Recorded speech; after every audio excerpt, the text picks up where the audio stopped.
Can rebel now. Yeah, no, that's it.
Ba.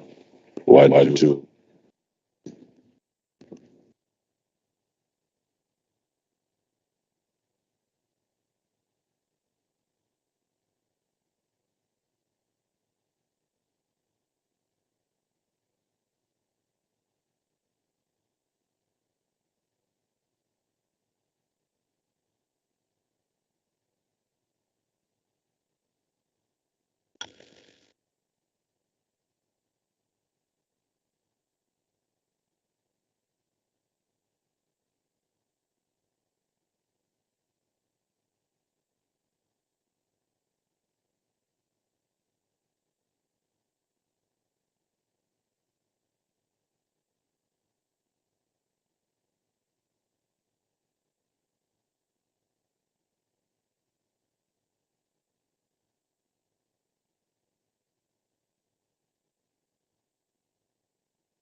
Order, Madam Speaker.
Thank you. We can sit down.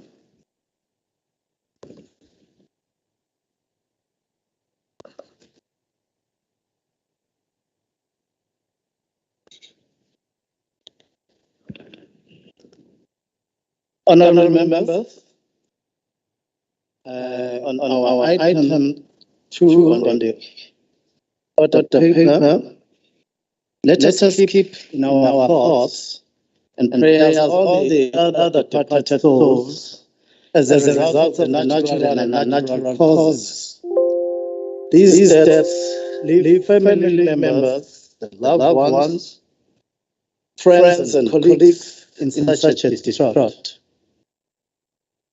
It is with profound sadness that we formally note the passing away of Umvoti Local Municipality Ward 13 ANC Councillor Tembosi Lombo, Mr. Mahalangnam Daya Governor, former teacher who founded the Shelter Youth Movement and later became a housing lobbyist and an administrator with the Durban Housing Action Committee.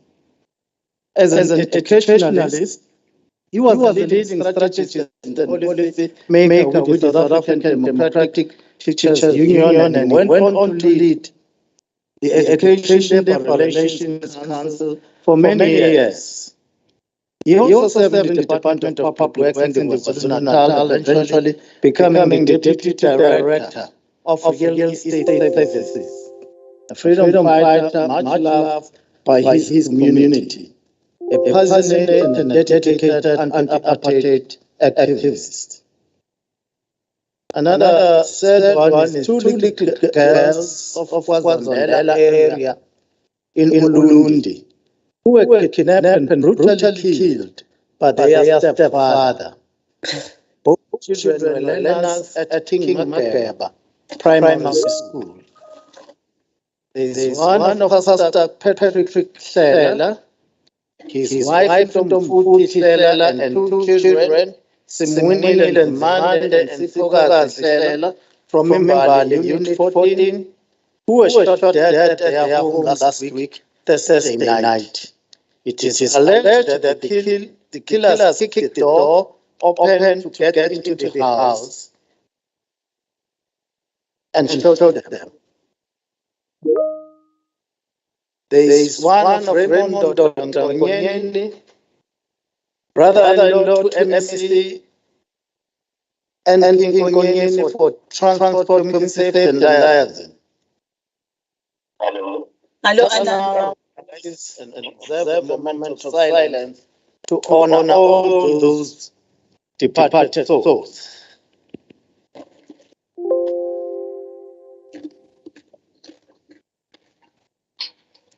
Thank you. We move to item 3 on the order paper, which is about the Republic of South Africa Constitution. The 4th of February 2022 marked the 25th anniversary since the implementation of the South African Constitution as the supreme law of the country. The Department of Justice, through its head of department, has made provisions for the distribution of the Republic of South Africa Constitution for members as a form of intensifying constitutional education and celebrating the supreme law of the land and constitutional democracy. The courtesy extended to the legislator by the Director General from the Department of Justice is much appreciated. Moving to International Day of Women, International Women's Day, honorable members, I would like to bring to your attention that every year, March 8 is celebrated as International Women's Day to commemorate the cultural, political, and socio-economic achievements of women. The goal behind the International Women's Day is to spread the message of gender equality, celebrate the achievement and contribution of women in different spheres, and work towards building a society free of all gender biases, stereotypes, and discrimination. On this day, people appreciate the strong, intelligent, talented, and simply extraordinary women in their lives. This year, the Women's Caucus of the Legislature will be hosting a seminar as part of the International Women's Month under the leadership hashtag Break the Bias. This seminar will take place on the 11th of March 2022 at the Department of Public Works in Mayville. All the members of the Women's Caucus have been invited. On Women's Rights Month, South Africa commemorates March as Human Rights Month to remind the South Africans of March 21, 1960, wherein South Africans engaged in all forms of defiance, campaigns against past laws to attain democracy for all. As we commemorate this month, let us not trample on other people's rights, particularly all human rights. For example, the rights of minorities, indigenous languages, cultural and religious rights. On birthdays, Honorable RZP Zulu celebrated her birthday on Monday the 7th. I wish to take this opportunity to wish her a happy belated birthday. We all hope you had a fabulous day. I would also like to take this opportunity to wish a happy birthday in advance to the following members: Honorable Mr. L.M. Mayor on the 11th of March, Honorable Dr. I. Kikia on the 12th of March, Honorable Ms. M. Tuli on the 28th of March, and Honorable Mr. T.V. Olu on 29 March. I would like to take this opportunity to wish these members a wonderful year ahead. On COVID-19, may I once again remind honorable members that now is not the time to let your guard down and act as if everything is back to normal. COVID-19 is still amongst us and can infect us anywhere, anytime, if we do not stick to the appropriate safety measures. Let us remain mindful of our surroundings and let us not give up yet.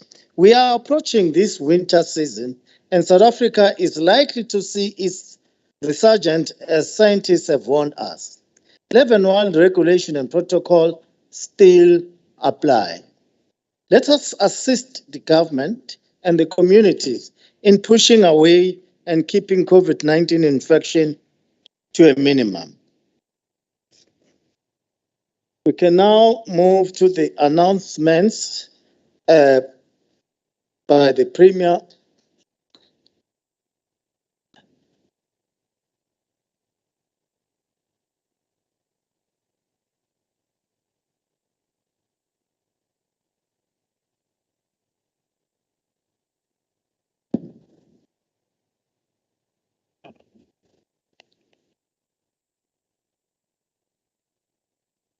Honorable Speaker, honorable members of the Executive Council and members of this House, fellow compatriots who are with us, on behalf of the government on KwaZulu-Natal, we wish to announce, firstly, that the government of KwaZulu-Natal observed the International Women's Day from the 7th to the 8th of March through convening a provincial summit that was dedicated to the role of women in the public service.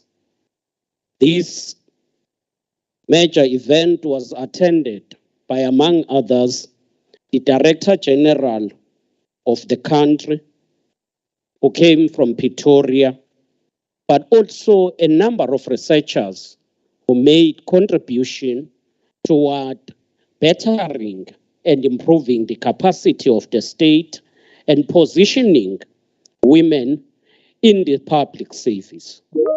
Honorable Speaker, may I conclude by making an announcement that the provincial government will from tomorrow and Friday convene the KwaZulu-Natal Growth Coalition, which is a forum comprised of the Executive Council and the top 100 CEOs of KwaZulu-Natal. The Growth Coalition's focus this year will be on ensuring that we resuscitate the economy post the COVID-19 and the July unrest.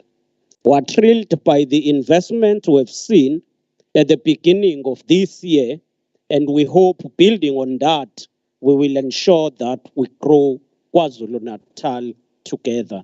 I thank you, Honorable Speaker. Thank you, Honorable Premier. We can then move on to item 5 of the order paper,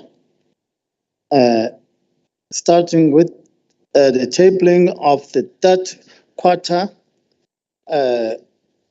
October to December 2021, from KwaZulu-Natal Legislature Institutional Performance Report, the Budget Performance In-Year Monitoring Report for the month of December 2021, and the Budget Performance In-Year Monitoring Reports for the month of January 2022. From the Department of Cooperative Government and Traditional Affairs, the report on Oku District Municipality, the revised SDPIP register of amendment KPIs, and the revised SDPIP combined. We can now hear if there are any formal motions or notices by the Chief Whip.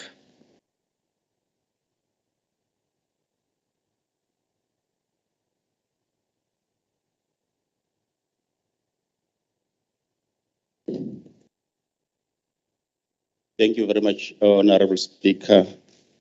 There are no formal motions and notices from our side. Thank you very much.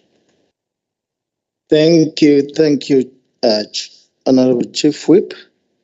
We are now going to move, before we move on item 7 of the order paper, I have received a written request from the Honorable MEC for Finance, Honorable Ndube, requesting permission to table the 2022-23 budget while being seated.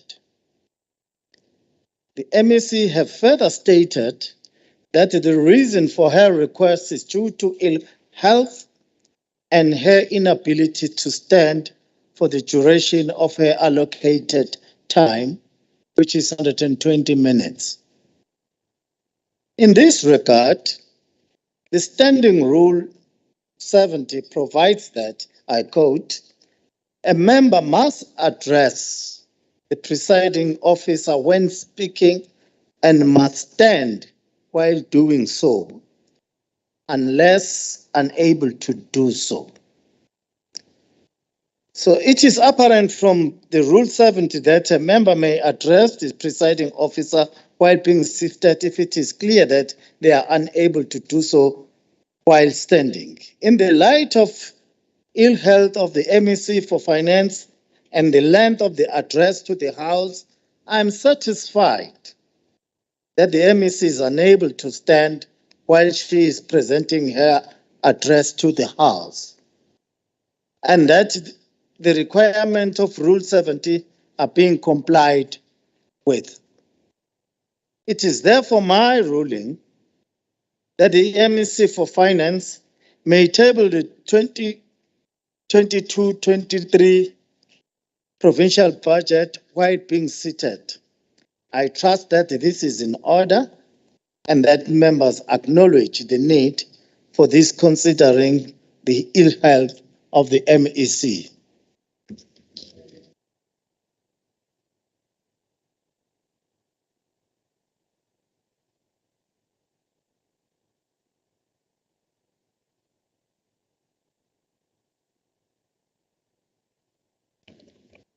Okay, before one can allow the MEC to come in front, we might have skipped asking for any other reports that were to be tabled and afford this opportunity for those to table those reports.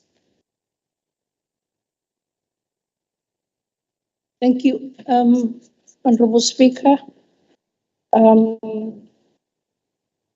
Honorable Premier and honorable members, I hereby wish to table to the House the socio-economic review outlook, part of the Green Book, the estimate of the provincial revenue expenditure, as well as the estimate for the capital expenditure. Thank you, Honorable Speaker. Any other reports? Okay.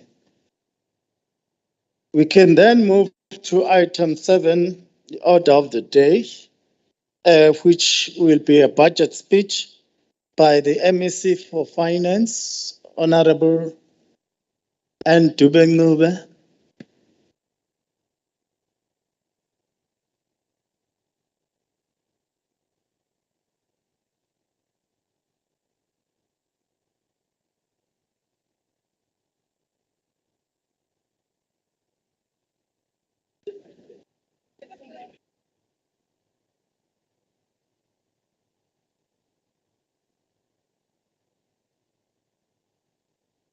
Over to you.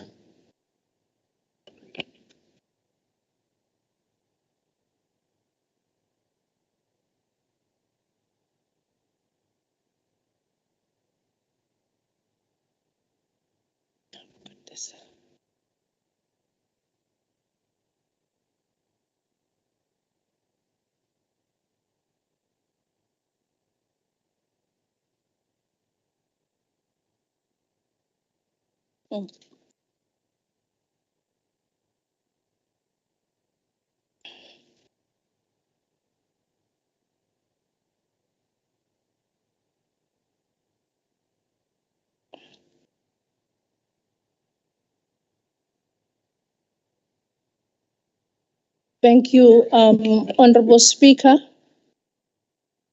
Honorable Deputy Speaker, Honorable Premier of the Province of KwaZulu-Natal, Honorable Zigalala, colleagues, members of the Executive Council, members of the Diplomatic Corps, traditional leaders and business leaders, distinguished guests, the DG and the HODs, as well as the Secretary of the Legislature, all of you honorable members, good afternoon.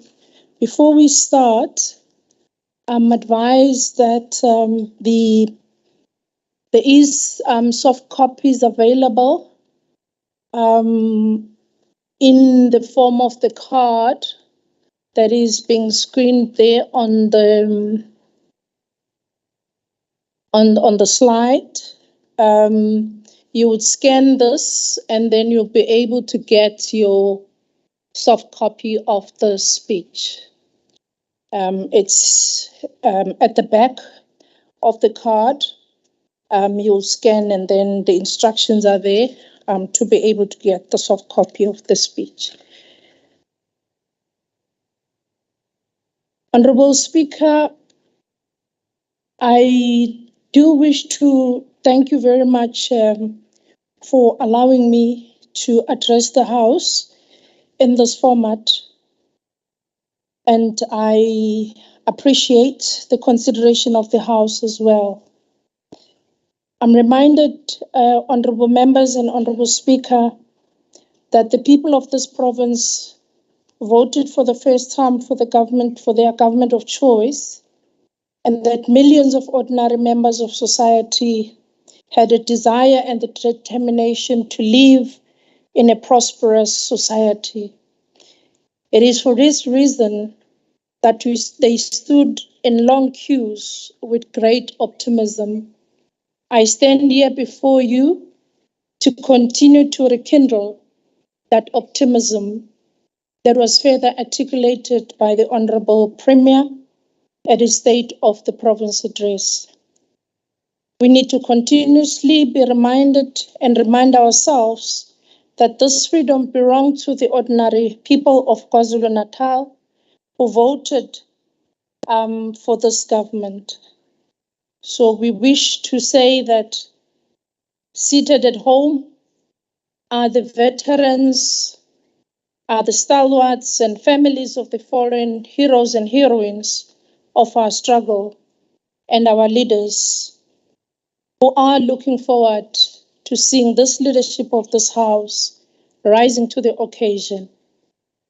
It is therefore appropriate that we pause and pay tribute to all those whose efforts and sacrifices resulted in the creation of a democratic dispensation that this government represents.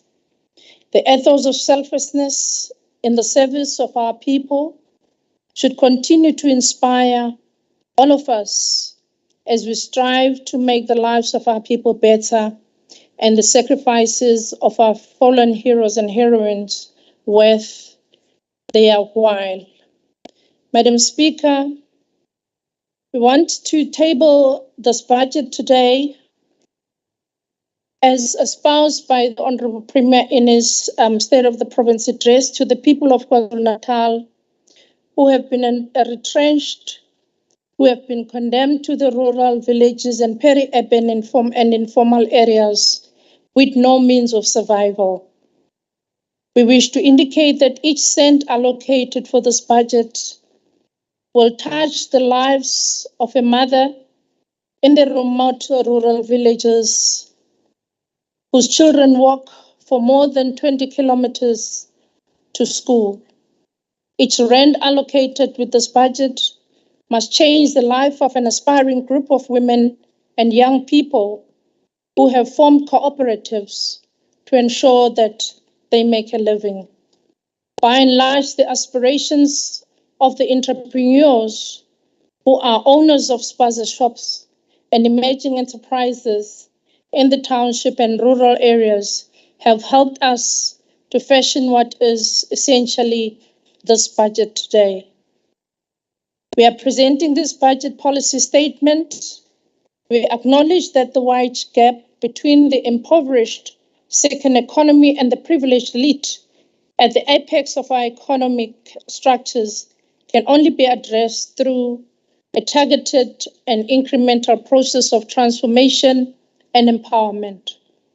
The Premier in his provincial address opined that we are turning the corner in KwaZulu-Natal, building on our resilience, forging lasting peace, creating job opportunities, and ushering in a sustainable growth.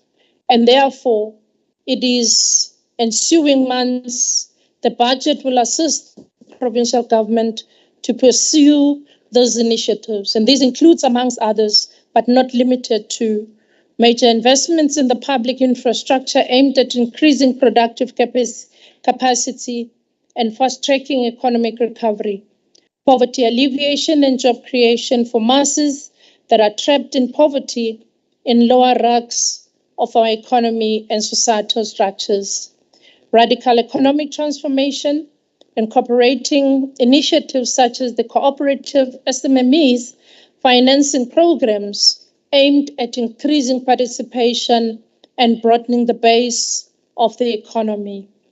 Those are some of the areas that the Premier espoused.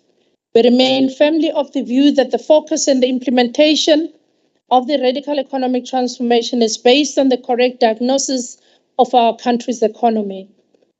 While must we be done to promote entrepreneurship ahead of outbreak of COVID-19, the pandemic has revealed another crisis, that this is a glaring structural, racial, and gender disparities in the business ownership and some of the fault lines of our country and our economy.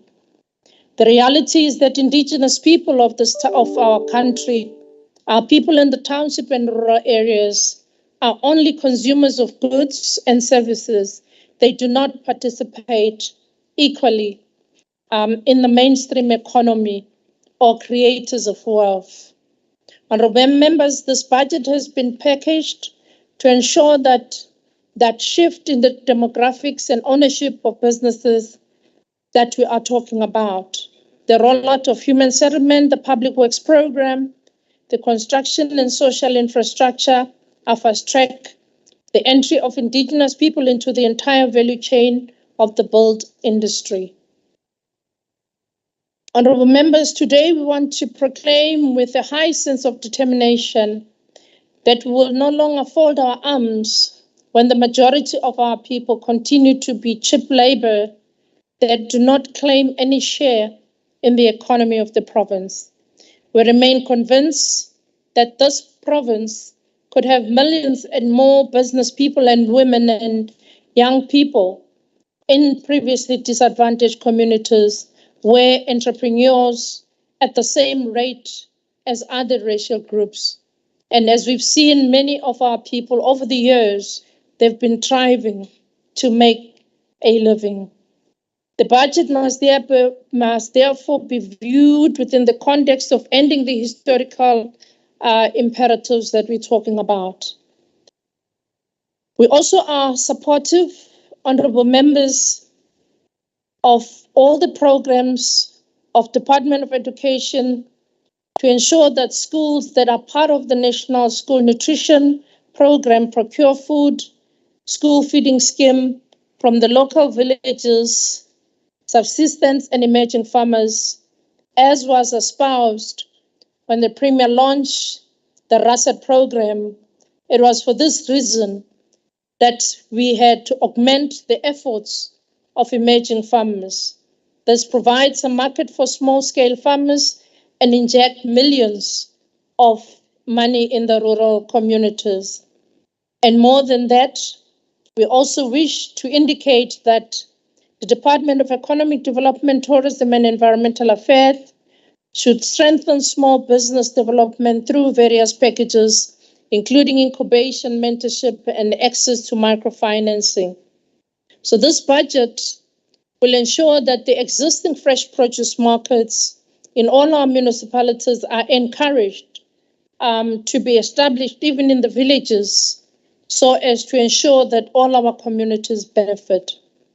Through provincial treasury, we'll also ensure that the procurement spend intensify the KZN Buy local program.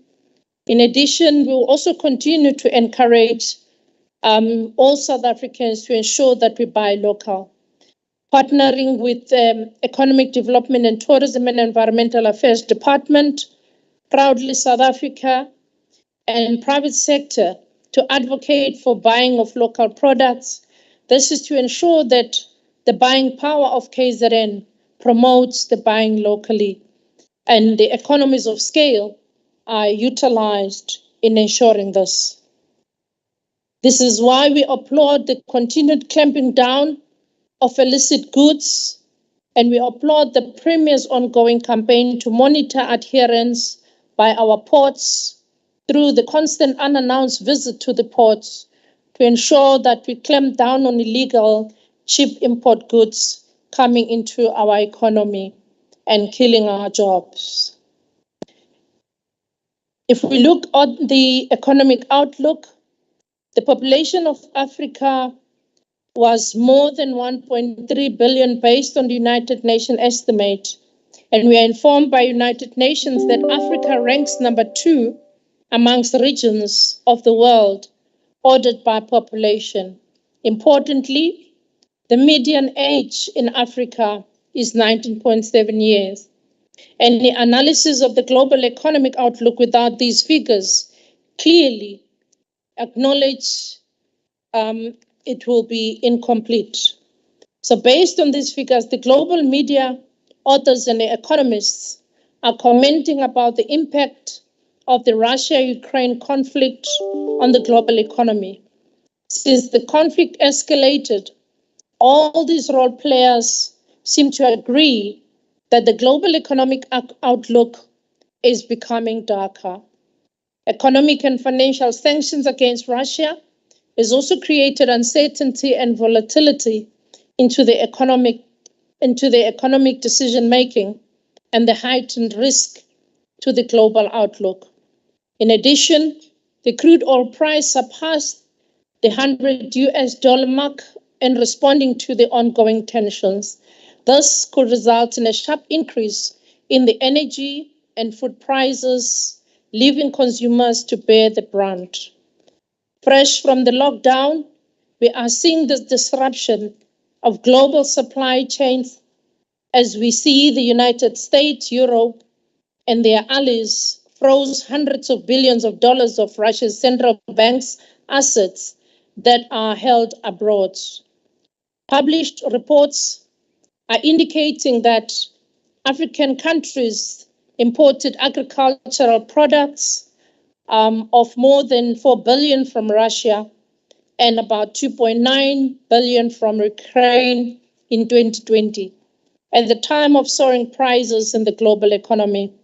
That is why we are encouraged to hear our agricultural sector indicating that indeed, as South Africa and Africa, we have enough stock to be able to sustain ourselves while this tension continues.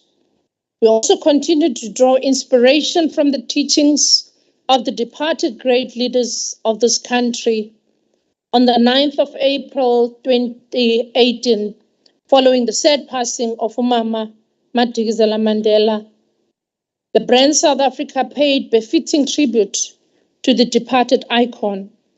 By the brand South Africa as the custodian of the South African brand proclaimed that Winnie Mandela's courage to speak her truth and dedicate her life towards fulfilling a vision of an equitable, prosperous, better future for South Africa is what made her a truly powerful icon of our freedom. Brand South Africa further stated that a true patriot, Madikizela Mandela, faced untold hardships during the apartheid years.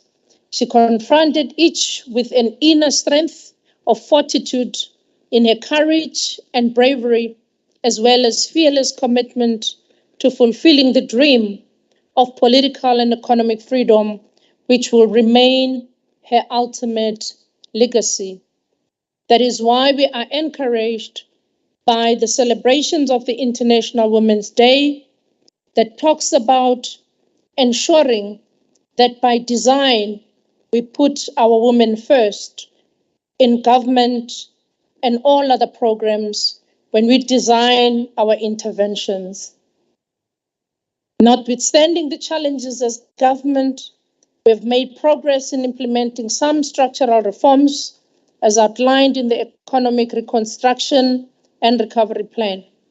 While unemployment has risen to the unprecedented rates, the Presidential Employment Stimulus Program continues to play an important integral role in reducing joblessness.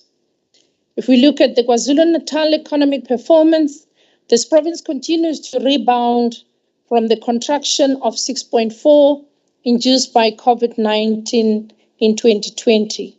Provincial economy is estimated that it had peaked at 4.2% in 2021. The real output is projected to retreat somewhat to 1.7 in the 2020-23. While KwaZulu-Natal's economy has shown positive signs of full recovery, provincial employment remain unacceptably low. The numbers of unemployment people dropped by 5.1 in the third quarter. Unfortunately, youth unemployment also continued to rise, mainly when measured using the expanded definition and discouraged work seekers. It is in this regard that the government prioritize the rollout of education infrastructure and strengthen training and skills acquisition. And thus I will demonstrate to you, honorable members, how this education infrastructure is going to be covered by this provincial government as espoused in the SOPA. Our main goal is to make the young people and the people of KwaZulu-Natal capable in sustaining themselves and independently using their skills to survive. It is the technical skills that will grow the economy of our province and enable our people to compete with the best in the world. And it will also be allocating resources to allow government to provide job experience and internship and learnership programs. Honorable members, we utilize the Presidential Youth Employment Initiatives as well as the KwaZulu-Natal Youth Empowerment Fund to promote and sustain the youth entrepreneurship and revolution. And these numbers were articulated by the Premier in his SOPA, and I wish that honorable members, please do keep these numbers in your minds. We are allocating also in the infrastructure funding to enable young people to take charge of the future. And we want them to occupy the front seats of the key sectors of such as the digital economy. The future belongs to the super intelligent machines without us as humans, but it is also humans that will ensure that those machines and the technological disruption that we are talking about ensure that the young people across all the corners of the province are innovative, agile, and are supported to create the future of their dreams. Whatever labels we give to it, be it gig economy, automation, digitalization, robotics, artificial intelligence, Internet of Things, 4G, 5G, 2G, it must all be underpinned by the social justice, social inclusion, and youth empowerment. It is in this regard that KwaZulu-Natal has committed itself to rolling out the broadband in terms of ensuring the connectivity of our people. As we focus on the broadband rollout that aims to connect all 2.5 million houses over the next 20 years, will also not ensure that we attract investment into our province, but also will create much needed jobs to our people. We appreciate the great strides that we are making as a province to roll out this broadband. And the team is ensuring that the province, we develop the best broadband rollout model that leverage the strengths and weaknesses and other models. And we are pleased to announce that this model will generate an additional of more than 800 million per annum at its maturity. We continue our continuous support as a province to ensure that innovation and connectivity of our people take precedent, and will make allocation accordingly towards this program. And this is not just what is written here, it's something that we've already experienced from KwaZulu-Natal and all other schools that have been digitally connected, as well as the communities that have been connected already using this model.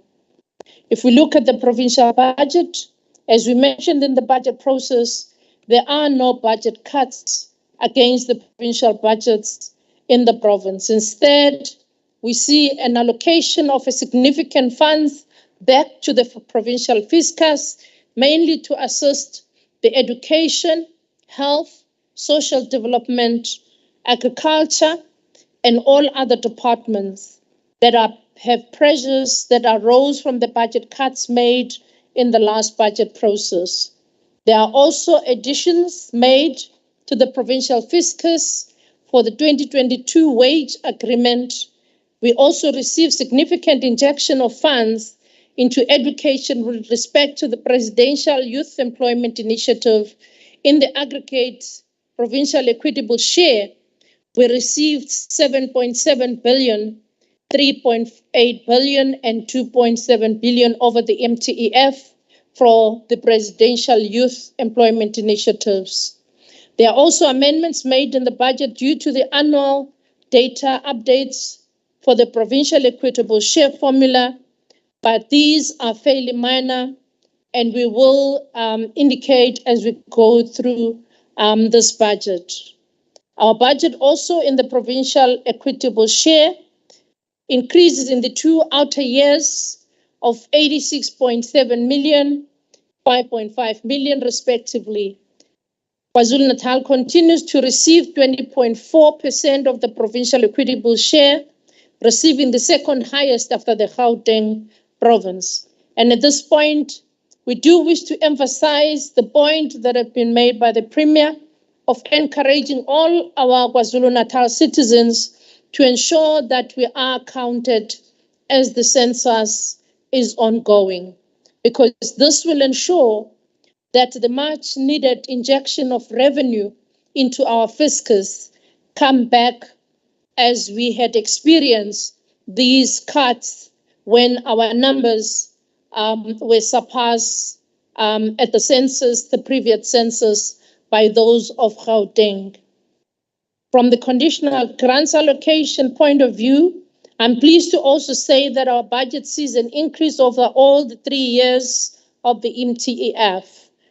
When we look at the provincial framework of 2022-23, I've got the own revenue allocations in the table that honorable members has before you, with the revised allocation of 143.33282 for 22-23, 139.421.620, as well as 143.071.701 billion over the 24-25 MTEF. The planned expenditure spending by departments, it's 140 billion 374.748 on the 22-23, 139.083.302 over 23-24, and over 24-25, it's 142.857.211 billion. The contingency reserve at the moment, it stands at 2,958,534 for 22-23, and for 23-24, it's 338,318 and 214,490 for 24-25. And I will explain what happens into these contingency funds. The transferred from the national provincial equitable share of the conditional grants allocation, the provincial equitable share amounts to 114 billion in 22-23, with the amounts over the MTEF as shown in the table. The KwaZulu-Natal total budget allocation from the National Treasury is thus 139 4.6 billion. When we add our own revenue that we raise provincially, the cash resources to this, the total stands at 143.3 billion, as shown in the table in line 1. Line 2 shows the provincial department's planning and spending, and line 3 shows the province and the contingency, as I've already indicated. Additionally, as mentioned above, the provincial equitable share by the National Treasury allocates 2.8 billion towards the implementation of the 2022 wage agreements. As this agreement has not been finalized, the funds are kept unallocated at this stage and are held at the contingency reserve.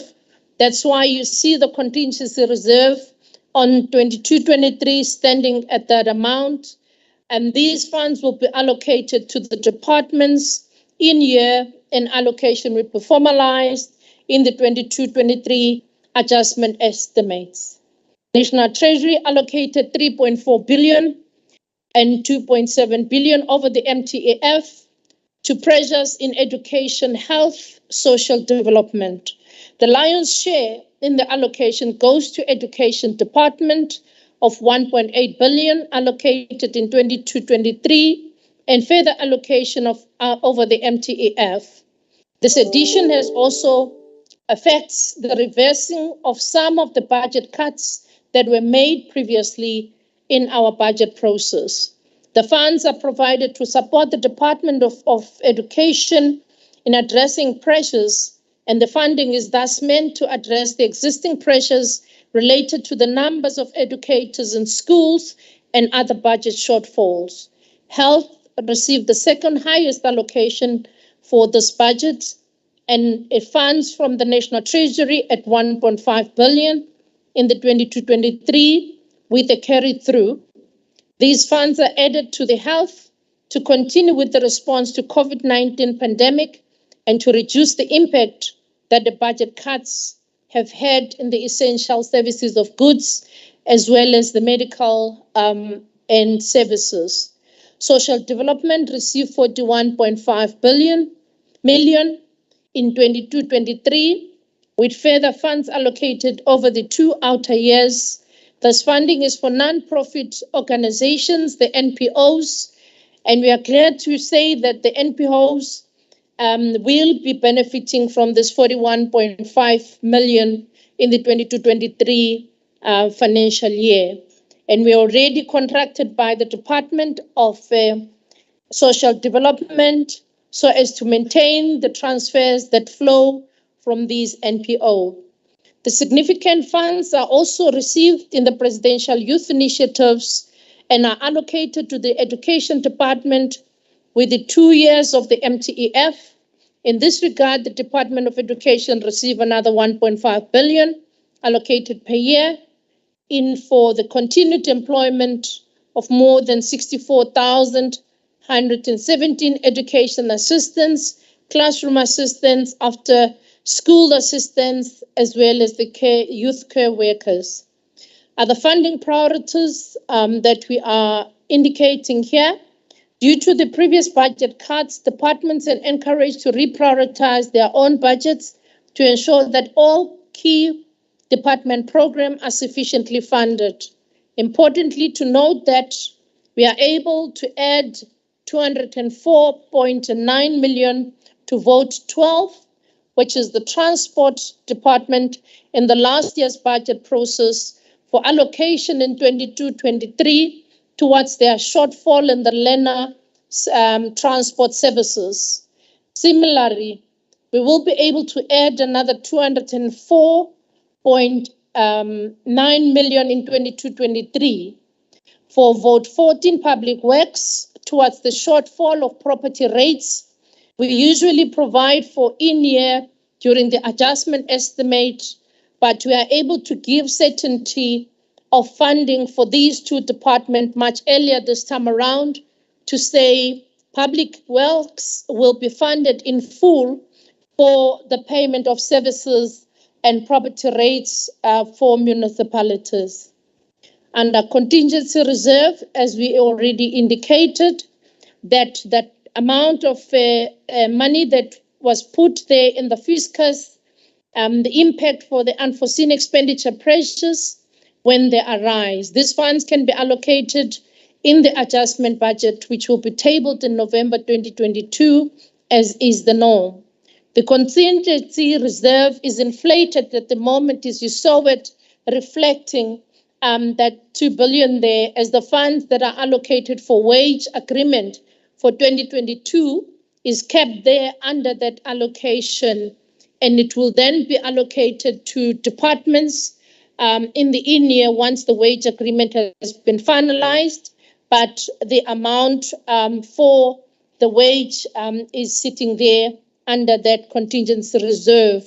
And then the contingency reserve then revert in the 22-23, and it gets set to 350 million. Under conditional grants, KwaZulu-Natal see the increase on the conditional grants by 2.2 billion, 1.5 billion and 1.4 billion over the MTAF. And amendments of KwaZulu-Natal conditional grants budget is 25 billion, 24.7 and 24.6 billion over the MTEF. There are also amendments that are being made on one of the grants, namely in this budget process. The grants that was previously under HIV, TB, malaria community outreach and the vaccine grant is now being renamed, and all the amounts are going to be put under that district health program grant. And that grant will now only be used for two components, namely the HIV and AIDS components, as well as the district health components.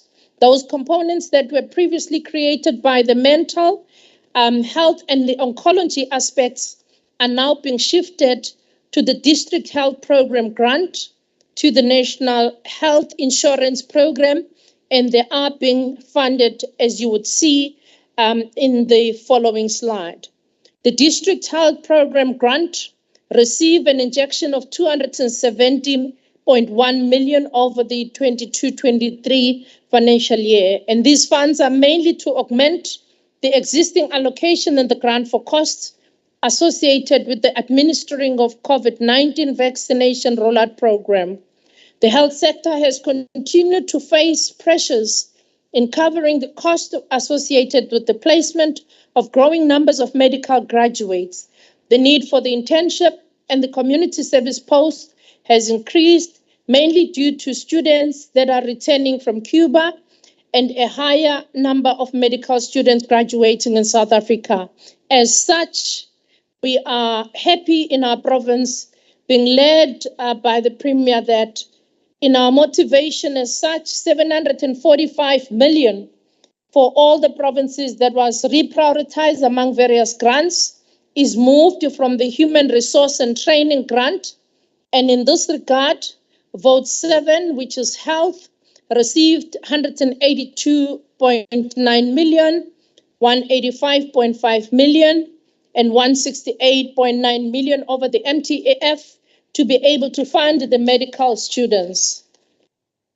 The National Treasury further, due to difficulties in collecting data in allocation of incentive portion of the provincial road maintenance grants, that an amount of 65 million is deducted from all provinces over the MTEF to the National Department of Transport to fund the system that will centralize the data collection.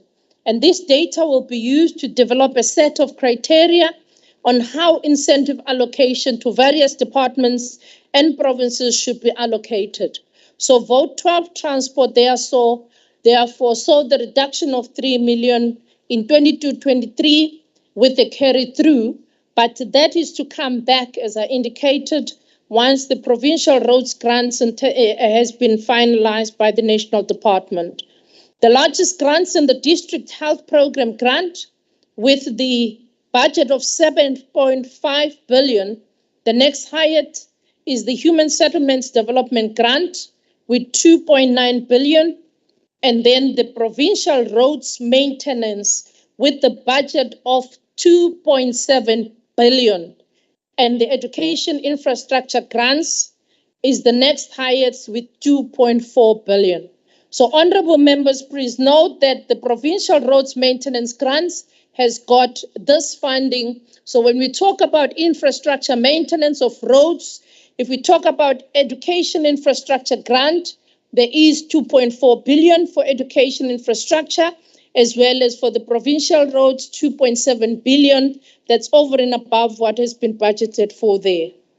In education infrastructure grants, we show an increase of 250.9 million in 22-23, 325.8 million in 23-24, and 100.2 million in 24-25. This is the infrastructure grant that we are talking about, the education infrastructure grant. You will see as we move again that we will also be getting more infrastructure grant for education arising from the disasters that we experience as KwaZulu-Natal. So the grant also includes the disaster allocation relating to storms and flooding that occurred in the province in 2019-2020, causing damage to schools. In this regard, the grants of 144.8 million, 325.8 million in 22-23, and 23-24, the budget for this grant is 2.4 billion. That is the education infrastructure grant once it's combined. In the National School Nutrition Program, it increases with the 59.5 million in 22-23 and 2 billion in that year after this amendment has been made. There is also an inflationary increase in the National School Nutrition Program grant.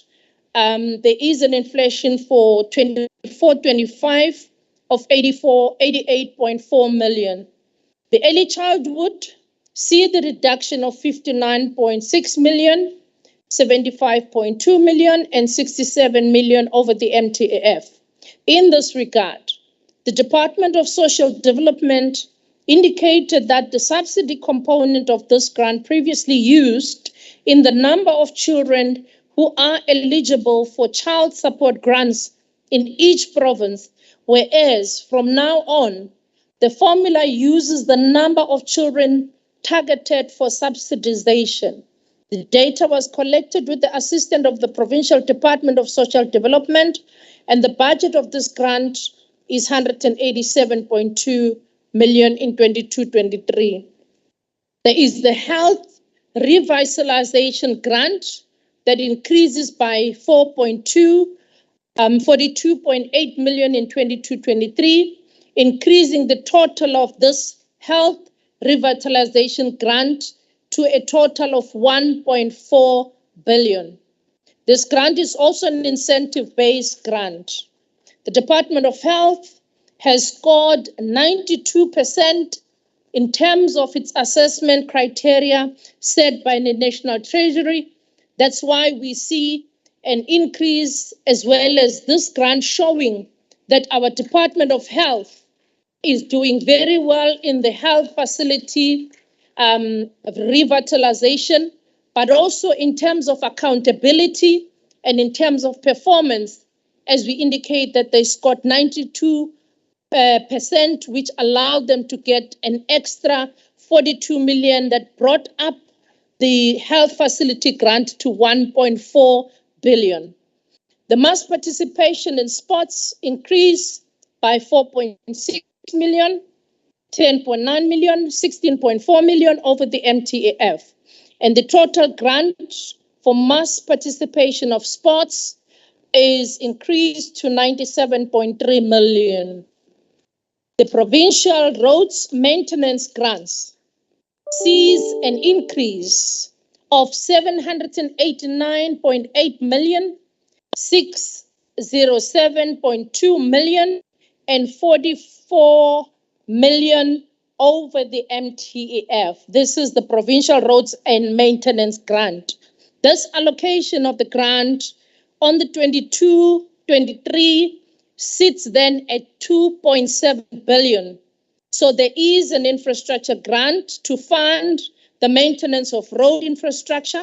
And it should be noted that those grants include an additional allocation of 490 million and 293 million in the first 2 years over the MTEF. And this relates to the storm floods damage in 2019-2020. And this allocation is for the repair of all the damaged roads due to the disasters and the floods of 1920. The Human Settlement Grant sees an increase of 397.7 million, 475 million, and 119.3 million over the MTAF, with an addition in the first 2 years being due to the additions of the disaster funds. These funds are to repair damaged storms as well as for the storms and floods in 2019-2020.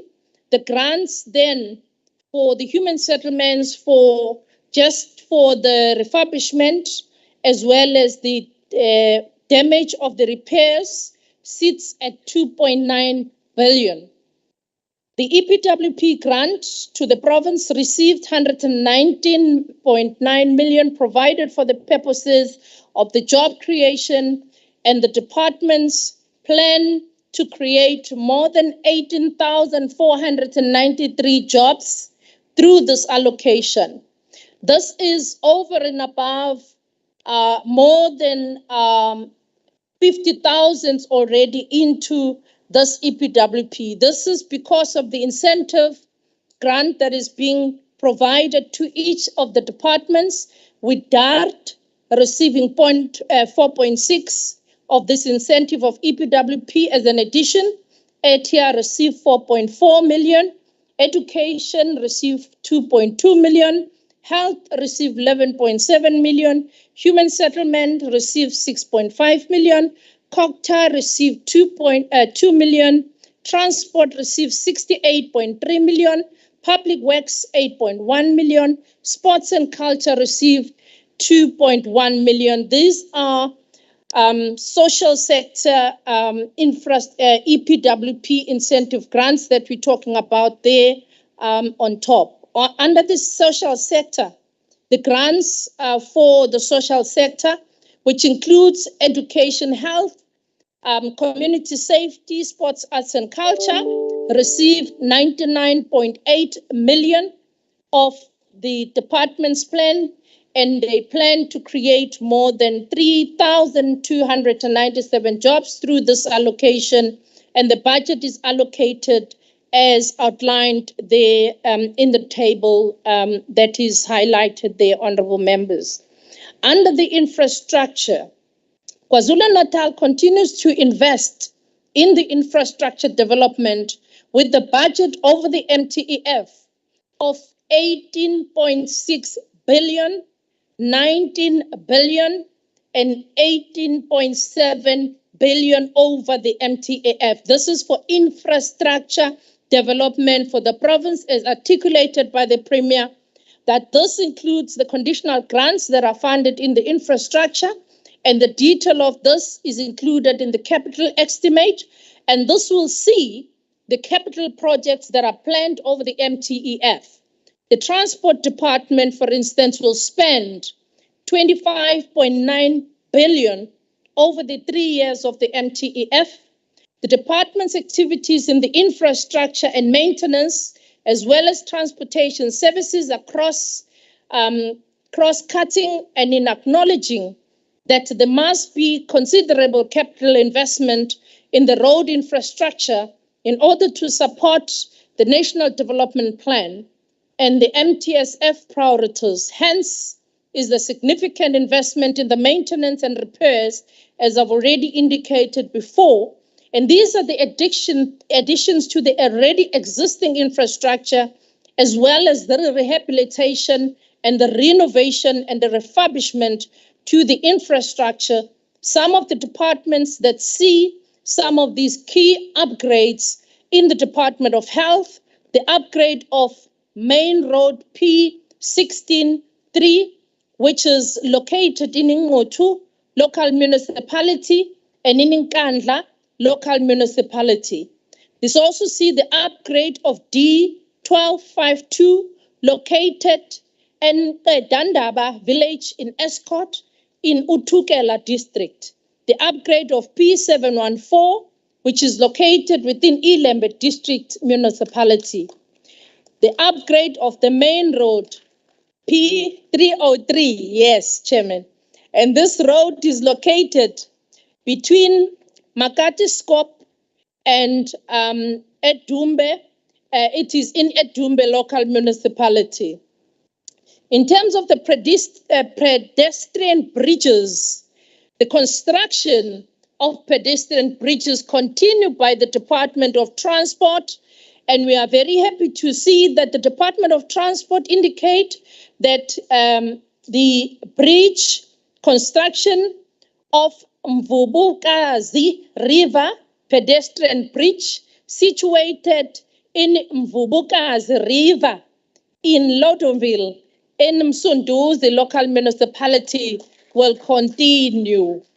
The existing crossing over the river is used by residents, including children that are going to school, to access various facilities such as health, education facility, as well as other commercial facilities. In terms of the bridges, these two are projects that are planned, among others. There are many projects that have been planned, and I applaud that honorable members, please do look at that list because it covers the length and breadth of KwaZulu-Natal, D64 3528 Klein Bosman River Bridge, which is located at Zwelisha village in Escort, the construction of D1263 Okombe River Bridge, which is located in Beckville in Otukela District Municipality. The Health Department plans to spend 6.7 billion over the MTF on the infrastructure and will undertake a number of projects in the infrastructure. This is not a pipe dream. It is what it's in your Green Book, honorable members. Osindisweni Hospital, where 57 million is budgeted for construction of new multi-drug resistant TB unit. King Kechwayo district amount of 41 million is budgeted for roof repairs, removal at clinics in the districts. And Ekombe Hospital, 30 million is budgeted for renovation of staff accommodation at this facility.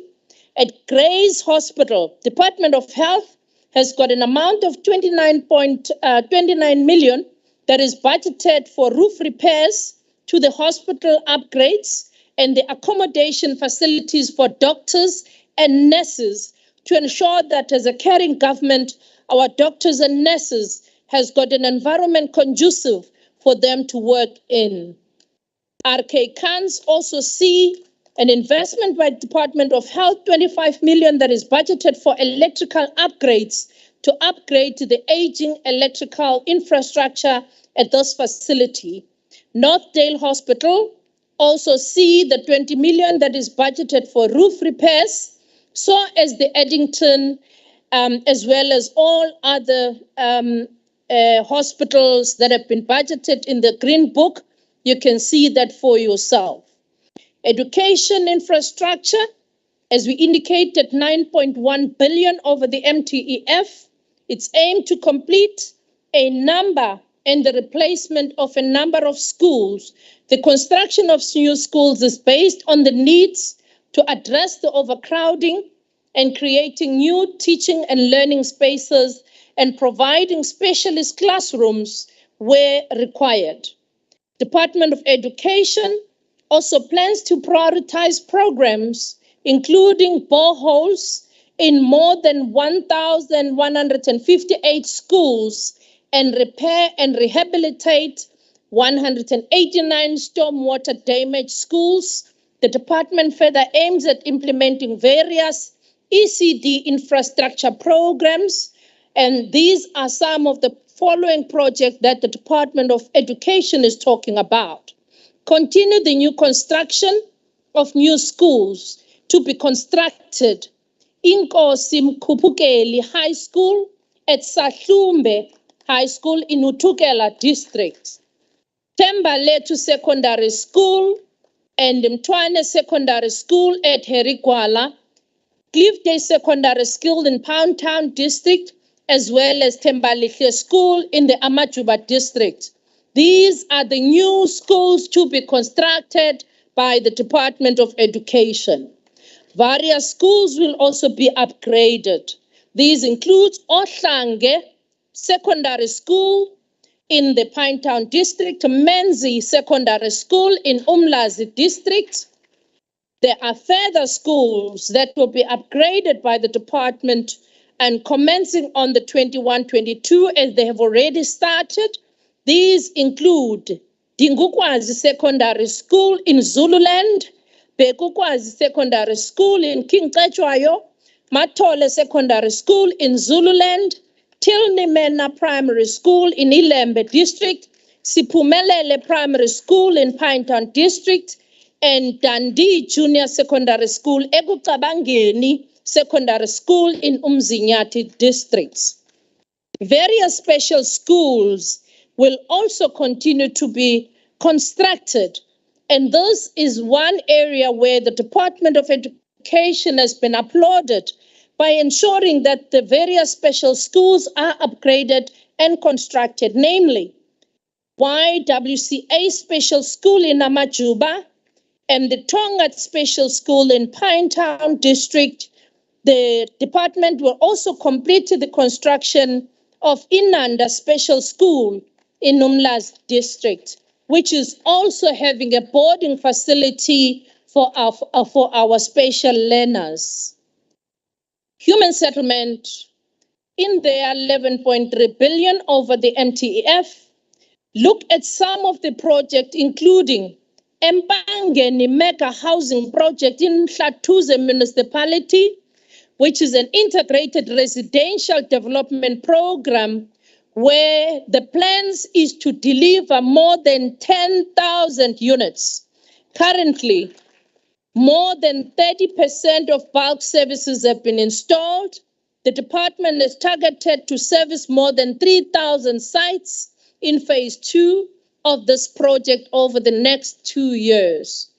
The JBC housing development in Newcastle is approved as a catalytic project which aims to deliver 11,503 units in that district.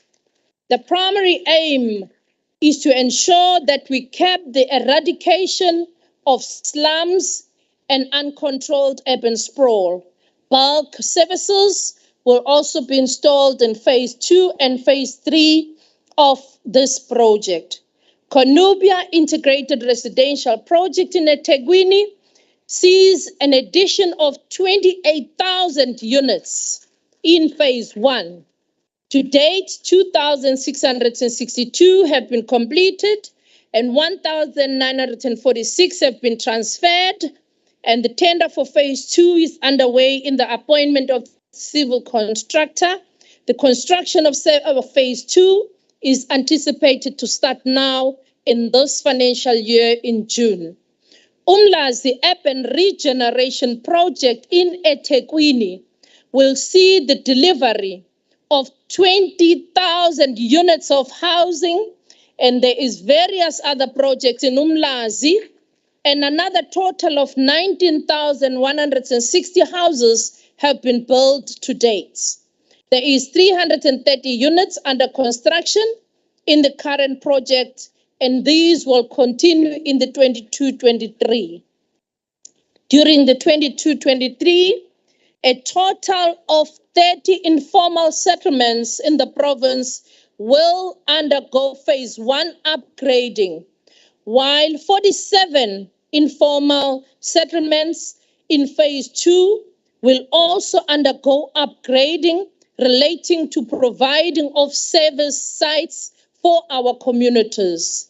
The department also provides temporary housing program and the building material to the affected communities as we've seen the government promptly providing these during the recent storms and disasters in our province.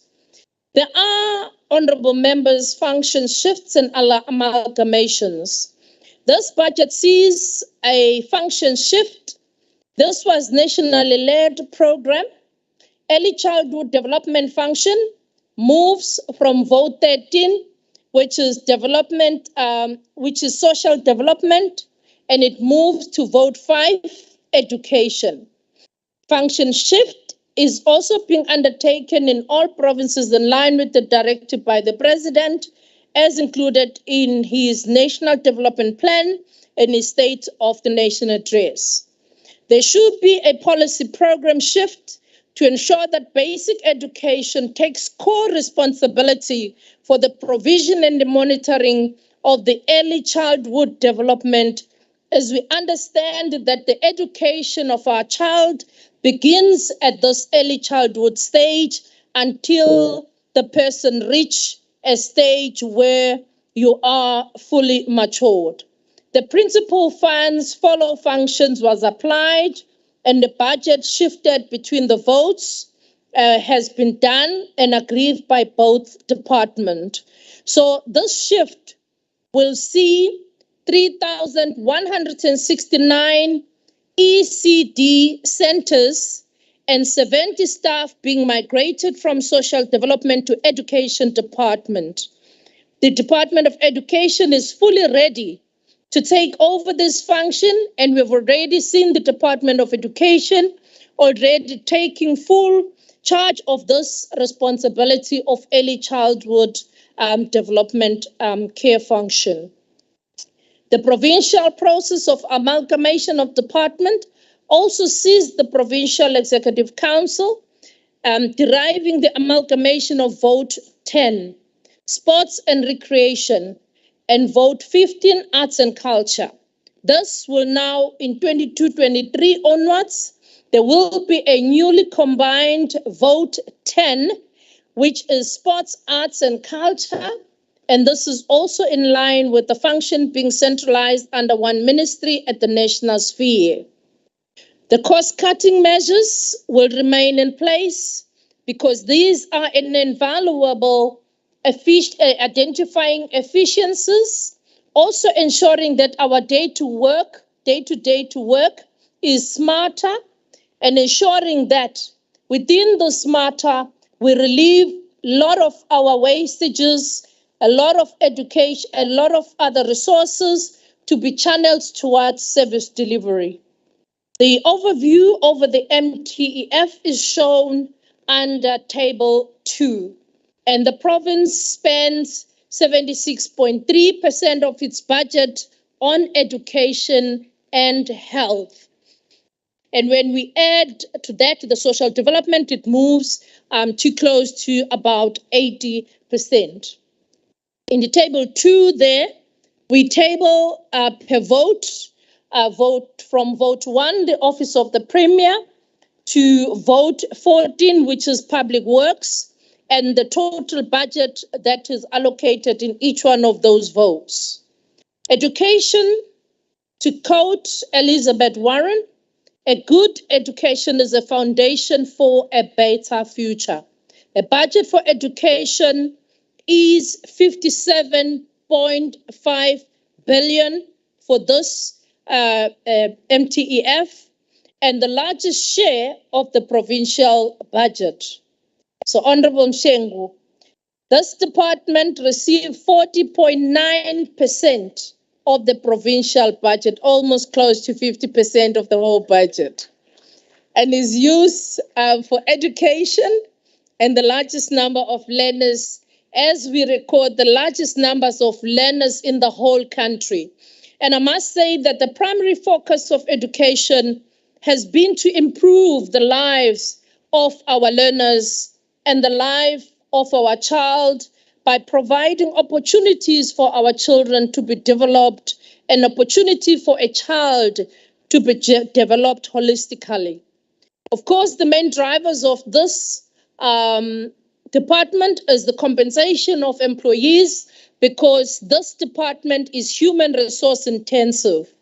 The total equitable share of the budget is going to this category, and the department reports that there are 5,807 public and ordinary schools with 2.6 learners in this province, which is the largest population of learners in the whole country, almost 2.6 million learners in this province. 75% of these learners are in special schools where the number of learners is yet to be finalized, as well as 139 independent schools with 32,153 learners. The budget also provides for an upgrade on the ICT infrastructure and the purchase of the IT equipment, such as the hardware, with also an upgrading of servers and the data lines. The department is targeting the resources for 54 schools in the ICT equipment, both primary and high schools. Software systems are planned to be introduced, namely the e-submission, the e-leave management. The e-submission system will also be used in the official process for document to ensure efficiency. We must say that so far, the Department of Education has really done us proud in terms of ensuring that the coding and the robotics pilot projects in 248 schools from 6 districts will continue, and the new coding and the robotics in the foundation phase, intermediate phase, and in grade 7 and grade 8. The new subject requires that each school has at least one coding and robotics laboratory resourced with devices and equipment. This is the government of today. The National School Nutrition Program also sees our learners, ensuring that no learner go to school on a hungry stomach. A budget of 1.9 billion goes to the National School Nutrition Program. We must say that these funds will be used to feed more than 2.4 million learners in quintiles 1 to 3, as well in some even in quintile 4 and 5 schools. And these funds will be used by learners with the balanced nutrition meals to improve their learning outcomes. We wish to applaud the Department of Education for ensuring the safety of our learners while at school, and the department will continue to employ more than 2,769 school safety volunteers, as well as those in the Presidential Youth Fund. We want to indicate as well that our province has got one of the unique challenges whereby you will find that this 2.4 million learners does not actually reflect the true numbers of learners. We have actually more than 2.4 million learners in our schools. This is because a number of learners would go to school without having their parents having ID documents. And as a result, some people will think that some schools are inflating the numbers, while actually they are not inflating numbers. It is because the government understands that it is the rights of our children to be educated. So even though abazali bethu bengenawo omazisi bokuthi bafake izingane esikoleni, kodwa i-education department iyazamukela lezo ingane bese zikwazi ukuthi ziqhubeke zifunde, zidle futhi esikoleni, zithole a balanced nutrition meal to improve their learning outcomes. Siyayibonga kakhulu i-Department ye-Education ngomsebenzi omuhle nama-volunteer kanye nothisha kanye nabazali nama-organized labor. Health Department received the second highest portion, which is 35.3%. So you add that 50% of MEC Mshengu to this one, 35% of MEC Smelane, with a budget of 49.6 billion. This is the second bulk budget in our province, and approximately 87.4% is uninsured population of KwaZulu-Natal. Prevention strategies assist to save costs on treating patients with prevention strategies to intensify, including screening and testing for HIV, TB, chronic diseases, cervical and breast cancers, as well as condom distributions. The department will also continue its efforts in ensuring more health facilities, especially those at clinic level, provided and the meaningful service to people in this province. And the department is also plans to increase the average daily operational ambulances from 185 ambulances to 225 ambulances in the province. Also, in a bid to improve and ease access to health education, the Central Chronic Medicine Dispensing Distribution Programs continues in our province. This ensures that KZN have with its own close to 1 million active patients who receive chronic medication.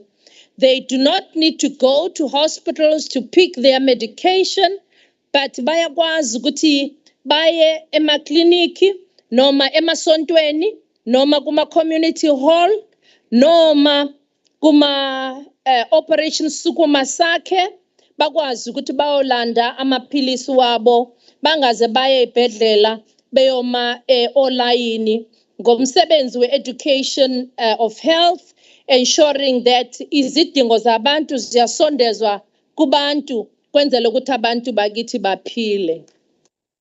There are already 23 pellet boxes in use in eThekwini.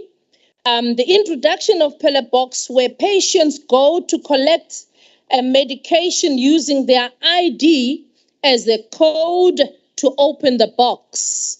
This is the government of today's age.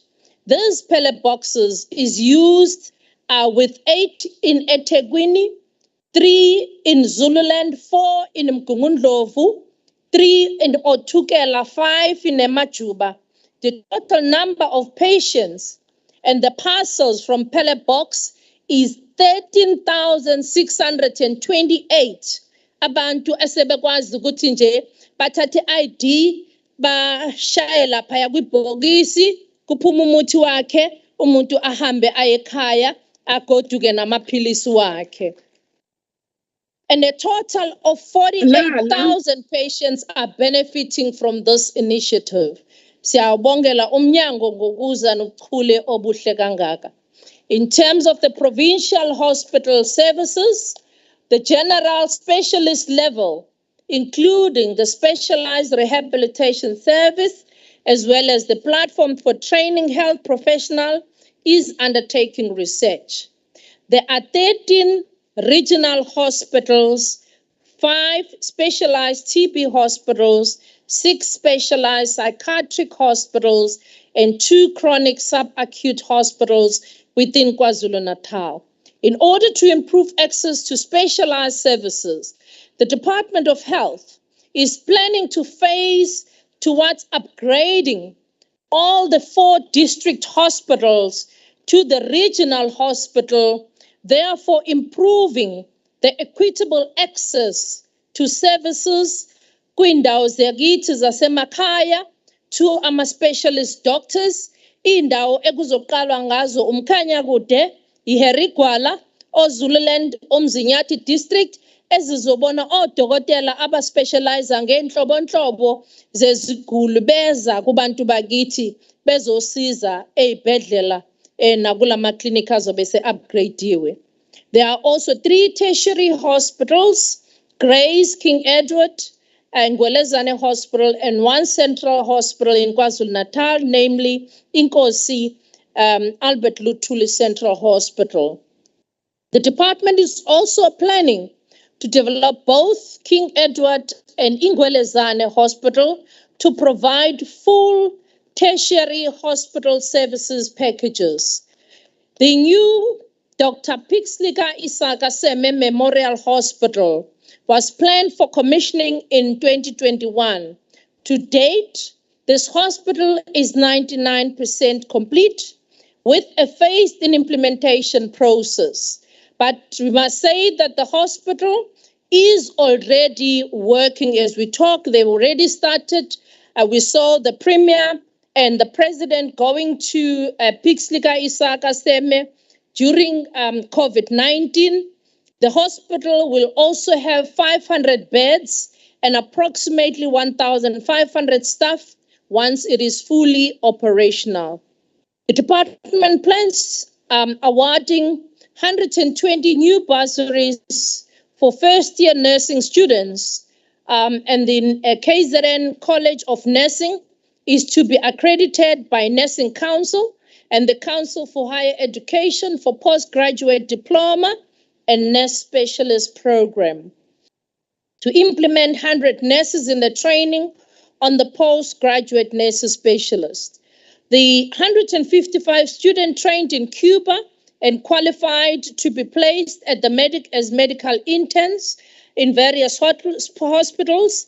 There are currently 21 who are still studying in Cuba, and 43 students returned in July and August of 2021 and completed their 18 months final year training in South Africa as part of the integration of the program at various university level. There are 249 Cuban medical students that are currently performing their medical internship, and outside of the province, there are 169 in the second year and 80 in the first year of the internship. There are 199 doctors now that are doing community services. And as you have seen in the budget, that all these doctors have been budgeted for and will be paid by the Department of Health. And Department of Transport has got the next budget with 8.9% of 12.5 billion of the budget. The bulk of the budget go to road maintenance and the road networks. The department has got various projects over the MTEF, construction of Mvuzane River, bridge in Ulundi local municipality, construction of Mbabane River Bridge in Danhausa local municipality, construction of Mgazi Causeway in Umzimkulu local municipality, construction of Lufafa pedestrian bridge in Umzimkulu, and construction and widening of Buffalo's River Bridge in Ngutu local municipality, amongst many other bridge construction and renovating projects that the department has got.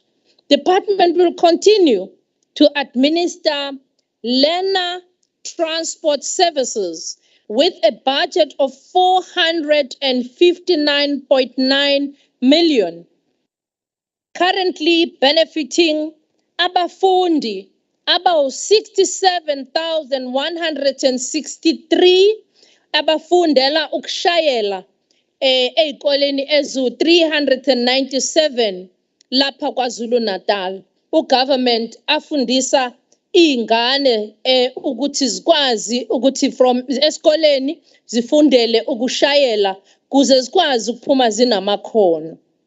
Through the EPWP, the department sets to create 52,154 job opportunities and 4.6 employment days, equates to 20,302 full-time equivalents. The department will retain 41,000 Zibambele participants who will continue to provide the clearing of road verges as well as the road maintenance. The department also continues the number of road maintenance programs as well as 2,917 young people that will be employed in various district municipalities. The focus of these young people will be in areas of safety maintenance, routine maintenance, as well as the special maintenance program that the department is going to be undergoing.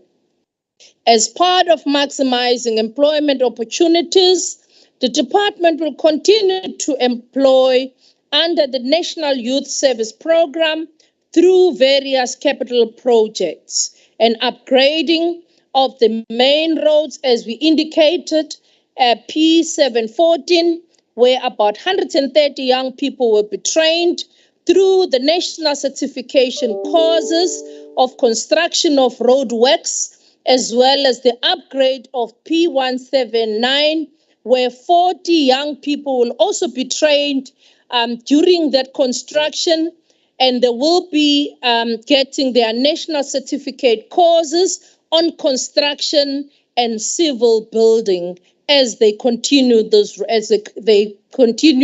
finishing these roads. Human settlement with 1.4 billion. We indicate that the community residential units to support the ownership of both subsidy and gap housing.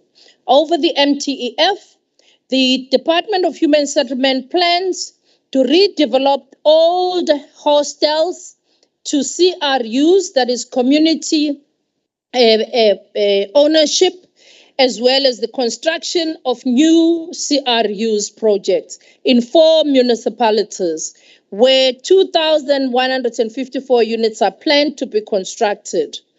The issuing of title deeds to beneficiaries continue to be the focus of this department. eThekwini has got the highest backlog of title deeds, which requires various actions to be completed. A total of 21,683 cumulative properties have been completed technical assessment and have been lodged with the Surveyor General for the opening of the township registers, so that we can move the step closer to transferring the township houses to all their ownership. Currently, 12,000 properties are undergoing this technical assessment, and this will ensure that the consolidated action plan of giving title deed to 16,000 people that got their houses in pre-1994, to 103,000 people that got their houses post-1994. That's the work that will be done by human settlement. Uzoqhubeka-ke umsebenzi in the estimated 10,000 sites that will be provided with the services such as water, sanitation, roads, stormwater services, amongst others. Madundube, Etete, Nyathikazi, Lamontville, Ntuzuma, and many other areas emlazi njengoba besesishilo.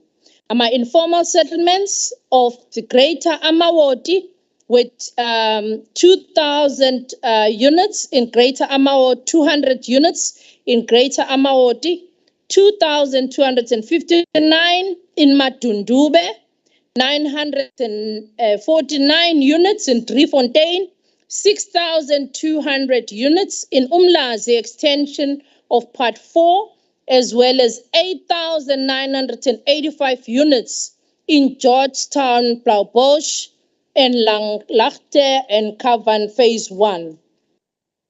The budget of this department in dealing with pre-1994 rectification will continue, as well as the allocation of the rehabilitation of units in the former R293 housing.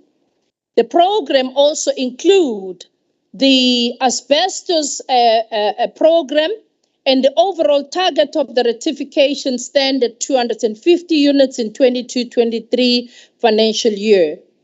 A total of 7,000 units are planned in 2020-23 in the areas to be built, which includes Lezindawo, eQiniselani, Manyuswa, eThekwini Metro, eMacambini Extension 2 in Ilembe, Amahlongwa Phase 2 in Ugu, Kwangwanase in Mkhanyakude District, Umsinga Top in Umzinyathi, amongst many other projects that the human settlement is going to be dealing with.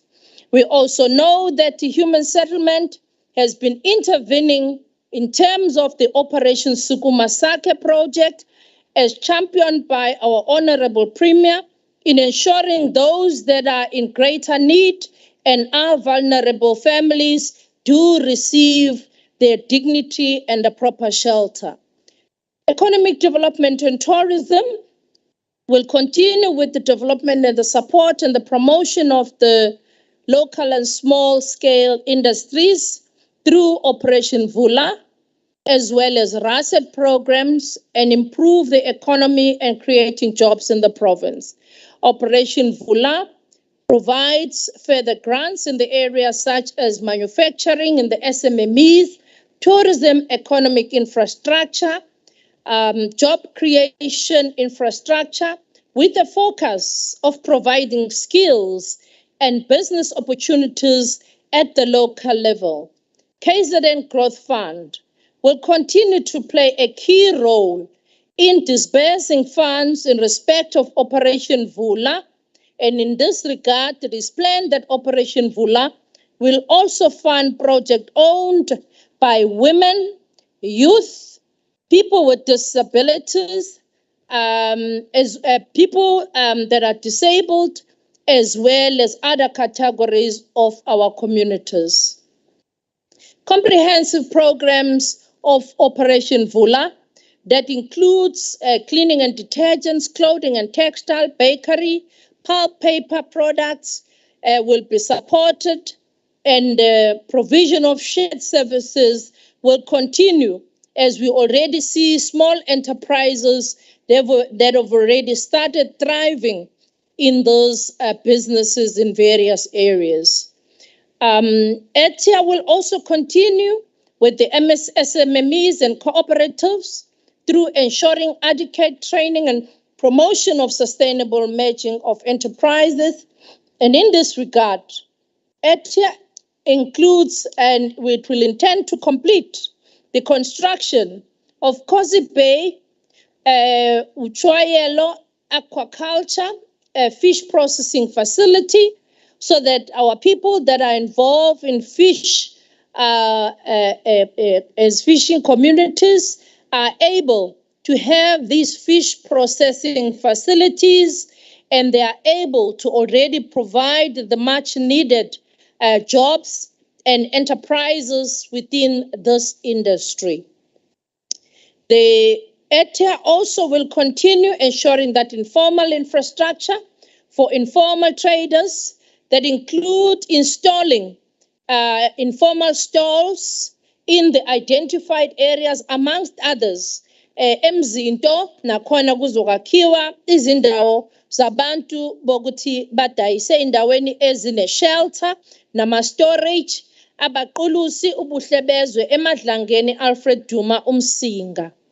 ETIA will also continue upgrading the Pietermaritzburg, Newcastle, Margate, and Umkhuze airports to assist Labo Masipala to comply with South African Civil Aviation Authority requirements, so as to ensure that we have these terminals that are able even to take goods and transport them even to outside of the country from our people in all our communities.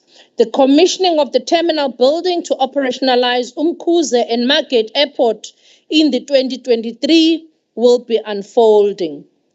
The program of ensuring the tangible ICT challenges, as indicated by Premier during the first quarter of 22-23, the holistic proposal of the ICT challenges in the province will be dealt with by the strategy of deploying the KZN broadband, the fourth industrial revolution related ICT services.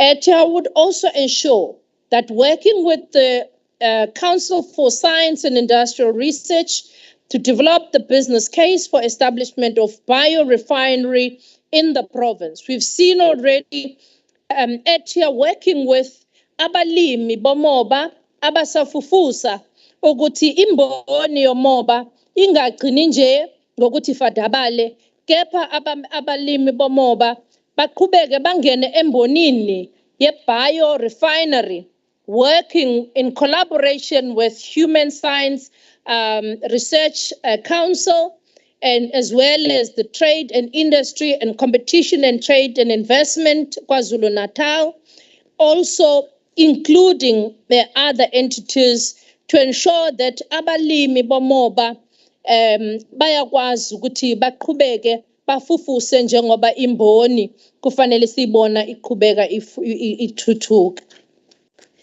ETIA will also ensure that the Trade and Industry Competition, KZN Investment KwaZulu-Natal to continue with the plans to designate the Clothing and Textile SCZ and Auto Supply Park SCZ. The construction of the Auto Service Hub in Edendale, parallel to the construction of the hub, will be the training and the accreditation that will be provided by both the Department of Labor as well as the SETAs to ensure that there are people that are accredited in the informal technicians and mechanics so that they can be part of the auto service value chain. Social development izaqhubeka nokulwisana nokuhlukumezeka kwabantu besifazane kanye nezingane kanye nabantu abadala through the implementation of the KZN Provincial Gender-Based Plan. Undunankulu ukushilo ukuthi as KwaZulu-Natal sizolisana nokuhlukumezeka kwabantu besifazane nabantwana kanye nabantu abadala unyaka, not only during the 16 days of activism. The plans here entails embarking on massive campaigns to mobilize communities, but also the Premier has identified in the strategic outcome of our province the pillars that will go with the fighting of gender-based violence. The provision of psychosocial support to victims as well as to the families of crime and violence, the implementation of education, the awareness programs, as well as the implementation of economic opportunities for women that have been affected by gender-based violence will also be prioritized as key strategic focus as espoused in the State of the Province address. The department will also then ensure the finalization and establishment of 2 additional shelters for the victims of crime violence and increasing the total of shelters of victims of violence to 25. The department will also continue to mainstream the empowerment of women. It will also ensure women participate in various empowerment programs offered by NPOs as sibonile ukuthi kuzoba nale mali ezohamba iye kuma NPOs in partnership with the department. Zonke ke lezi zinhlelo zizobe seqhubeka ukubambisana nomnyango. The department continue to reinvest in the flagship programs such as focusing on vegetable production, sewing, beadwork, poultry farming, ababhakayo kanye naba involved kwi-hospitality industry kwenzele ukuthi babe namakhono abantu besifazane kanye nolusha bakwazi nabe ukubamba inxaxheba kuma small business development agencies as well as in the National Development Agency in providing support to startup of women involved in poverty reduction initiatives. The department also rolled out the new infrastructure project over the MTEF by constructing of Umsinga Inkululeko Elderly Daycare Center, Umsinga Inkululeko Child and Youth Care Center, as well as Indumo Inkululeko Child and Youth Care Center, amongst other centers. I-department ezobiqhubeka nokuthi waqedele kuze kushaye unyaka ka-2025 wezimali. I-agriculture and rural development. Njengoba undunankulu eshilo kwisifundazwe saKwaZulu-Natal ukuthi eminye yeminyango le esizoqhubezela ngayo kwakhiwa komsebenzi, i-department ke izawuqhubeka ngo-2.5 billion ukuthi yenze isiqiniseko sokuthi the food insecure communities, abantu bakithi, that are involved in subsistence and household food production level. And in this regard, the department will support more than 18,071 farmers asafufusa kanye nalabo abasaqala ukungena ekulimeni ukuze bakwazi ukuthi basebenze ngendlela ezobathuthukisa nabo baze bangene ekubeni ngabalimi abakhulu kanye nabancane kanye nokuprovide istability nokudla emphakathini kanye nasemndenini. In terms of horticultural program, the department will also promote as well as vegetable production, mushroom household food security in line with RASET programs. Department is also planning to support more than 10,136 producers in grain commodity value chain. Furthermore, the department is planning to support farmers cultivate out 20 hectares out 28,320 ayenza grain kulonyaka wezimali. In terms of the livestock, department iplana ke ukuthi kulonyaka wezimali 705 abantu abaproducer noma kulabalimi abanenyama ebovu nabo bayasizakala kanye ngosizo oluzokwenziwa umnyango and implement 28 livestock value chain projects consisting of 13 beef commodity projects and 9 piggery commodity projects, 1 goat commodity project, and 5 commodity poultry projects around the province. I-infrastructure nayo iyaqhubeka umnyango wezolimo ukwenza isiqiniseko sokuthi ingqalasizinda yokusebenza kubalimi iyabakhona. Sibonile benza ama-borehole, sababona benza ama-deep tanks, indawo zezilwane zokudlela amadlelo kanye namadamu wokuphuza kwezilwane nokufensa noma ukwenziwa indawo lezi ezibizwa ngama-grazing camps kanye nokufaka ucingo kuma-grazing camps kanye nokwakha ama-borehole nama-irrigation scheme amongst others ukuthi kusizakale abalimi ey'ndaweni zonke zeKwaZulu-Natal. I-agriculture iyaqhubeka futhi ne-research nama-opportunities akhona nalawa avezwa uhlelo lolu lobuchwepheshe olubizwa ngokuthi Fourth Industrial Revolution. This includes the investment in the high-performance liquid chromatography for the analytical laboratory to enhance the department's ability to access crop nutrition, including assessment, screening, toxins found in soil, crop, and irrigation water.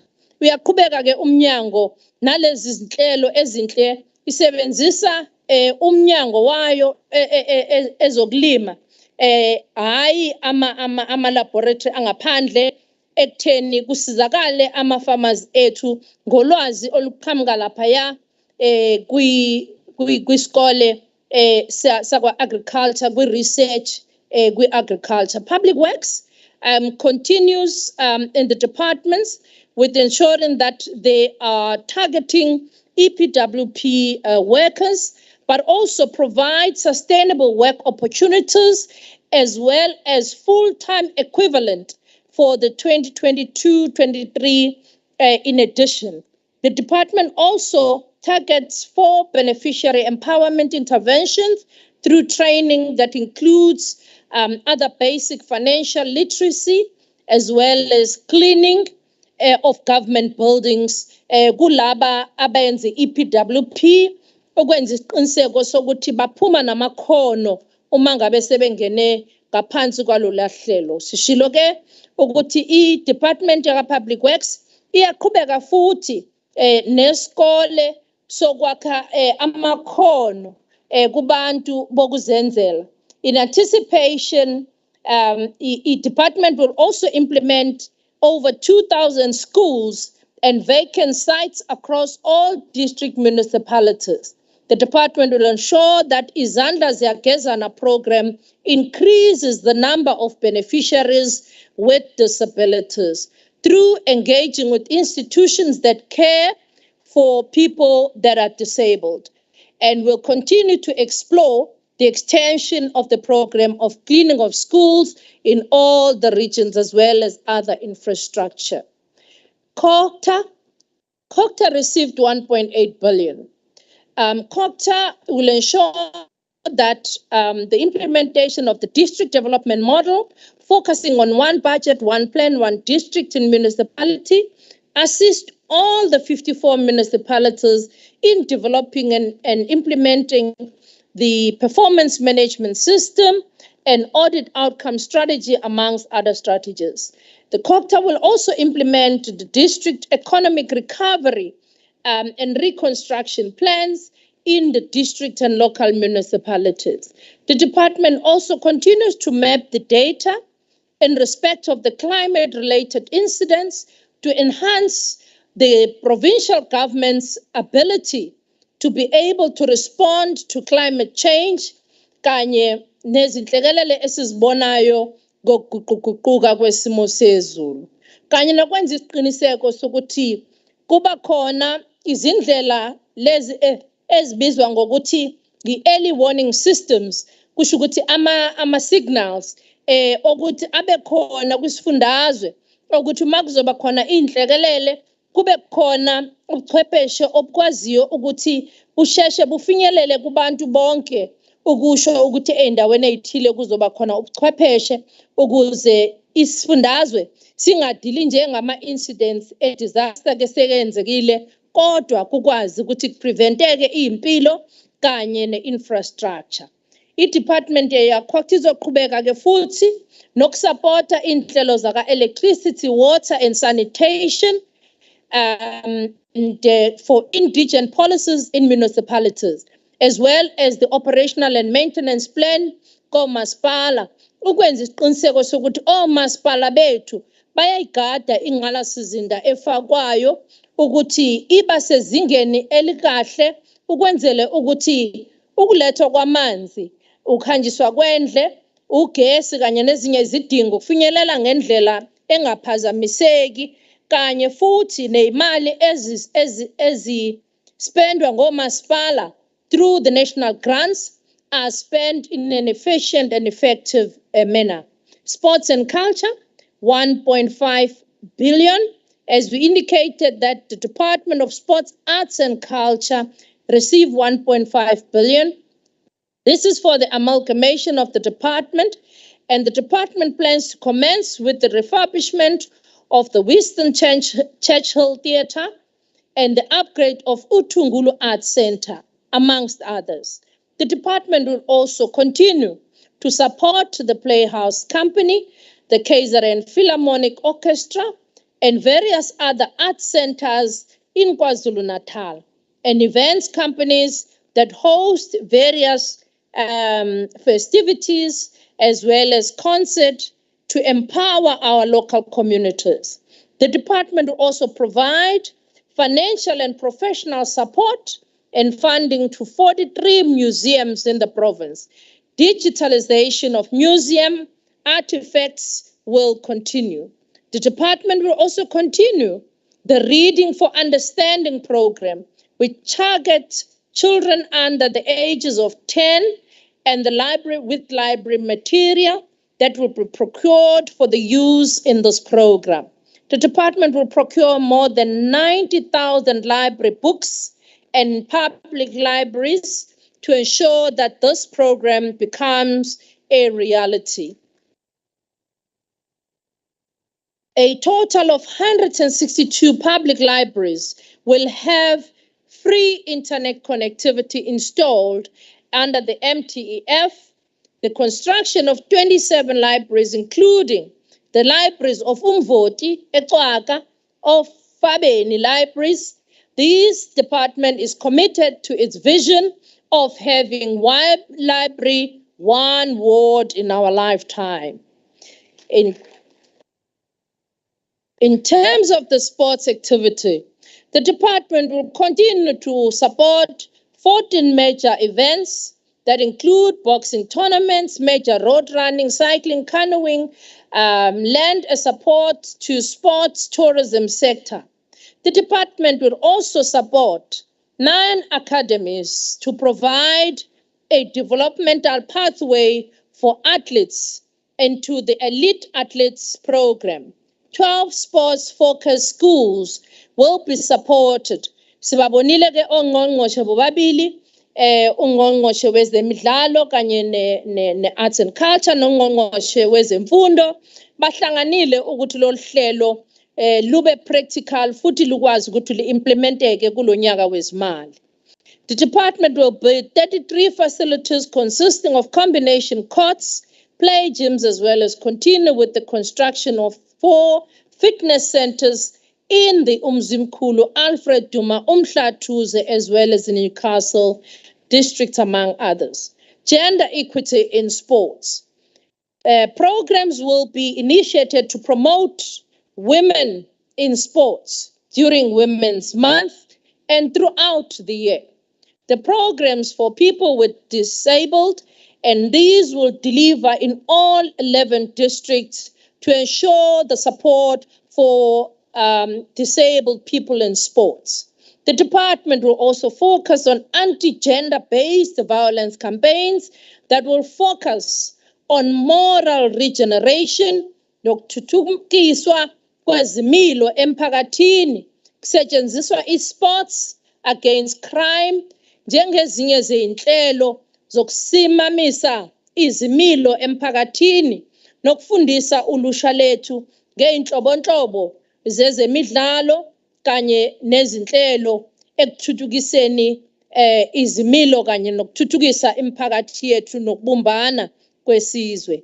The department also plans 432 schools with sports equipment and sports attire, njengoba sesishilo ukuthi lokhu kubudgetiwe iminyango yombili we-education ongqongqoshe sebehlanganile bakwenza lokhu sekubudgethelwe ke ukuthi provincial and national levels will see 25,000 learners participating in these competitions.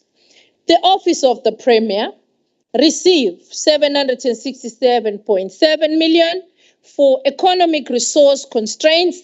It remains a challenge in the Office of the Premier because this office is responsible for coordinating the whole of the 14 government departments in ensuring that we increase service delivery capacity in the province.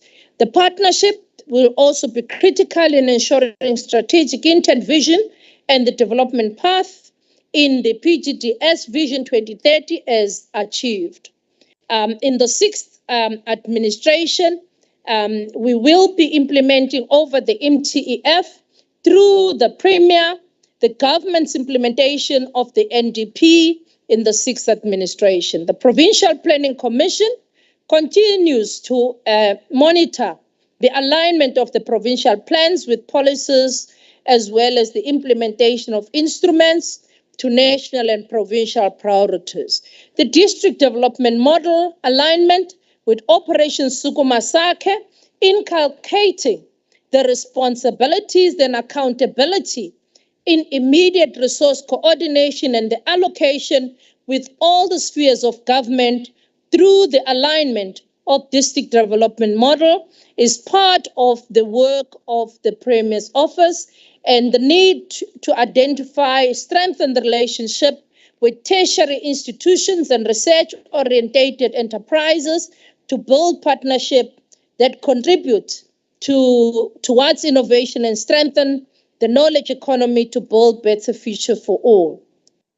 The Department of the Premier will also play a leading role in coordinating the provincial government councils constituted over the years by the Provincial Executive Council. The Premier will continue also to champion and chair various bodies such as the Provincial Executive Council, Provincial AIDS Council, the Council for Climate Change, amongst others, as well as the Social Cohesion, Moral Regeneration, and many other forums that aimed at ensuring that our province work with non-governmental bodies, but with all our communities as well. The department also continues to play its role in the international relations by ensuring that the province benefit in the countries operating and working relations with neighboring countries, but also in the intra-African trade, strengthening cooperation with BRICS region, as well as strengthening and enhancing the already strong ties with most of our embassies, as well as Asia, Middle East, and Americas, and Europe, amongst others in the regions. Provincial Treasury received 684.1 million. This largely for financial support in government in terms of generated oversight in department and municipalities as well as public entities. The province will ensure that Treasury's work is aimed at assisting departments and public entities to achieve the clean audit outcomes and also respond efficiently as espoused in the State of the Province address. Compliance with the SCM prescript, provincial departments and municipalities and public entities, Provincial Treasury will ensure that it supports government departments and vulnerable groups in their procurement spend. The oversight model of spending revenue collection and the department and public entities will continue. Economic and public policy research, as well as the participation in academic and workshops, conducting various research projects will be conducted, including the project on revenue generation from construction of network masts and schools, as well as various revenue generation mechanism to ensure that government enhances its own revenue raised in the province so as to augment our service delivery funding. The redeployment of infrastructure team will continue to be a priority to ensure that those capital projects are prioritized for implementation. Risk-based, specific focus and governance will also continue. Provincial Legislature received 644.3 million. The bulk of the legislature budget relates to ukuwiswa komthetho, as kusho usomlomo, and the oversight, as well as the public participation.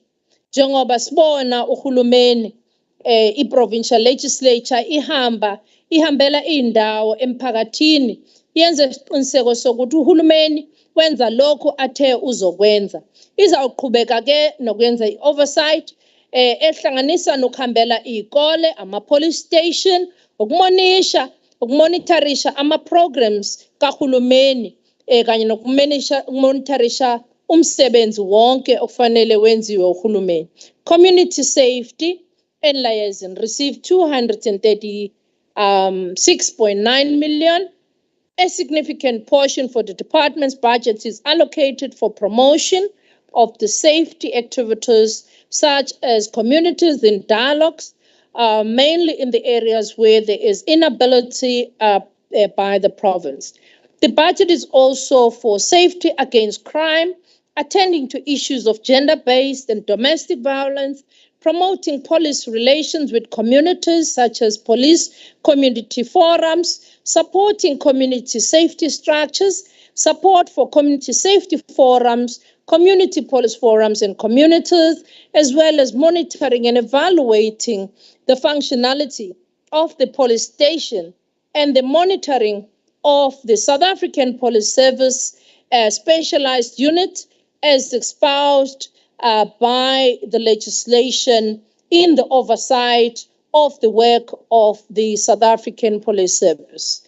Honorable members, I'm tabling this appropriation bill 2022 in this House today, which, when passed, give the legal basis for yonke lemnyango ebese sikhulume ngayo ukuthi kulonyaka wemali ka-2022-23 izimali ziyahlelwa ngendlela okuyona futhi izimali ziyasetshenziswa ngendlela esemthetheni emva kokuba ishayamthetho lesi sesiuphasise ngokusemthethweni umthetho lo we-Appropriation Bill 22.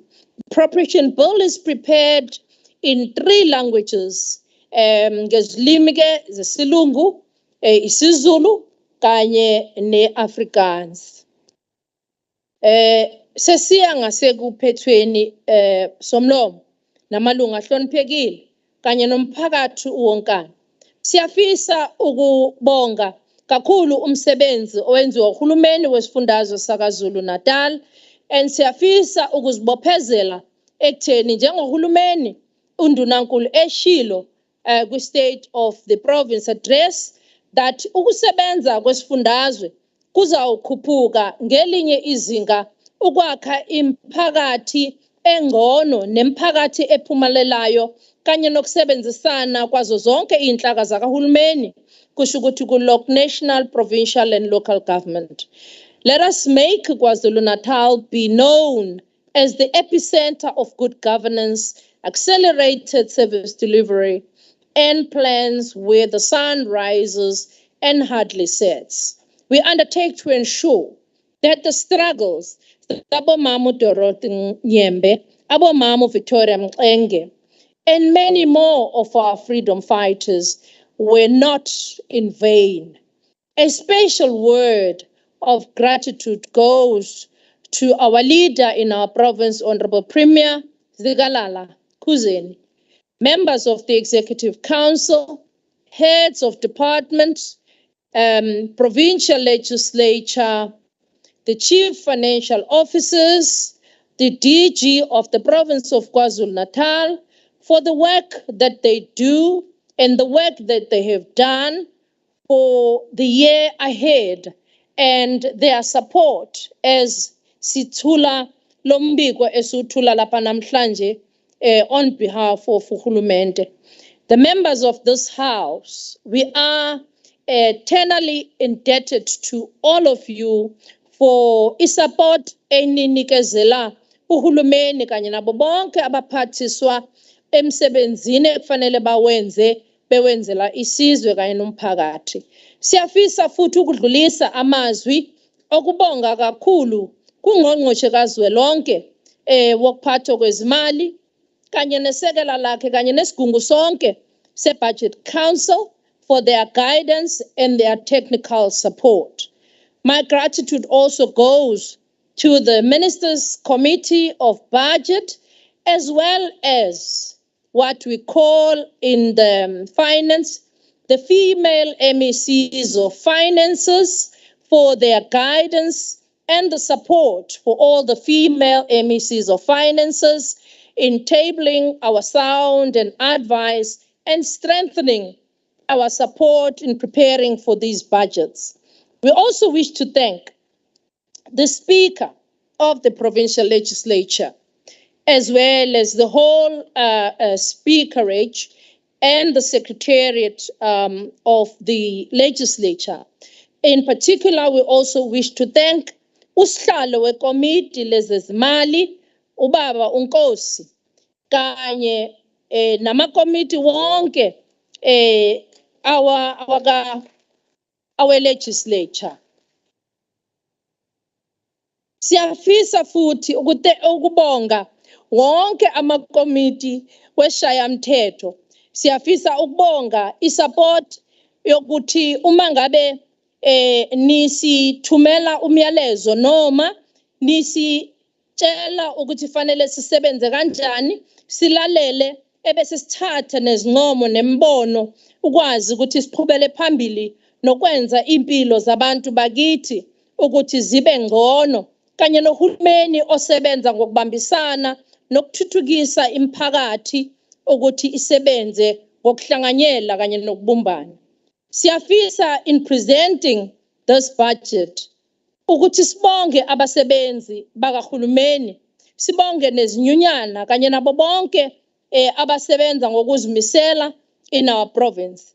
Kodwa ngeke sikhohlwe ukubonga kakhulukazi umnyango lo waka Treasury oholwa ngumama uNelly Shezi kanye neteam yakhe yonke ngokusebenza kanzima ngaso sonke isikhathi ekutheni sikwazi ukuphumelela njengoba sibona isifundazwe namhlanje sikwazi ukubeka ibudget ekhuluma ngo ezintweni undunankulu akhulume ngazo ezi-infrastructure, ukuphakamiswa kwamakhono, ukukwandiswa kwemisebenzi kanye nazo zonke izidingongqangi zomphakathi njengoba besibekile ekuqaleni. Equally, I do wish to pay a tribute and a big thanks to my organization, the African National Congress, for giving me the opportunity to lead in this department. Without the African National Congress providing us with the policy imperatives, ingabe le budget enhle kangaka enqonywe yiwo wonke amaqembu akhona, ingabe asithuli lapha namhlanje ingenxa kakhongolose wabantu ukuthi wonke amaqembu avumelane ngowelethu ukuthi impela lesi sifundazwe sibumbene ekwakheni imphakathi yaKwaZulu-Natal. My unwavering support to my pillar, my family, my entire family. Usisi wami omdala, uSizakele umamkhulu kanye nawo wonke umndeni. Ngiyafisa ukubonga konke ukungisekela kwabo nothando abanginikeza lona. Kubona bonke oza kwethu esisebenza nabo, siyafisa ukubonga, ukubambisana nothando nokungisekela enikwenzayo ngaso sonke isikhathi. Imkhuleko enisinika yona neninginika yona iyabongeka kakhulu. Ukusebenzisana ikhona okuyokwenza ukuthi sibe ngabantu, sibe isifundazwe esithuthukayo, nesifundazwe esikwaziyo ukubhekelela impilo zabantu, nesifundazwe esaziyo ukuthi impilo yomuntu omnyama isaselele kangakanani emuva, futhi usengakanani umsebenzi ekusafanele siwenze ukukhuculula iminyaka ngeminyaka yokuhlupheka komuntu omnyama lapha eNingizimu Afrika. Siyafisa ke Madam Speaker ukuthi sibeke ke lama bills alandelayo, the appropriation bill 2022 ebhalwe ngesiZulu, ngesilungu nangesibhunu. When it's passed to the law, it will provide the legal basis for the public entities and the departments as well as the municipalities to spend their budgets in those transfers in 2022-23 budgets. Siyafisa futhi ukutablisha for 2022-23 provincial budget speech, Honorable Speaker. Ngiyafisa futhi ukutablisha i-2022-23 estimates of the provincial revenue and expenditure lokhu esikuphethe okuthiwa yi-Green Book. Nomphakathi wakithi ke okwaziyo ukuthi ngalobuchwepheshe esibona lapha namhlanje bakwazi nabo ukuthi bayithole yonke lemniningwano ibhaliwe, bezokwazi ukuthi babone zonke inhlelo ezibekwe ngeminyango ngeminyango ukuthi akukhona nje ukuthi siyakukhuluma, kepha kukhona imali ezihambisana nayo yonke lemsebenzi ekufanele yenziwe. The 2022-23 estimates of the capital expenditure, it's also provided for, that also estimate all the capital projects njengoba bese siwabekile ke wonke ama project noma imsebenzi ezokwenziwa yonke singeke sisayiphinda njengokubekeka kwayo ngeminyango okungakhona ukuthi kuyinkulumo nje lokhu, kepha kunemali ebekele ukwenza yonke lemsebenzi undunankulu ayewakhuluma ngayo mangabe sivula isifundazwe.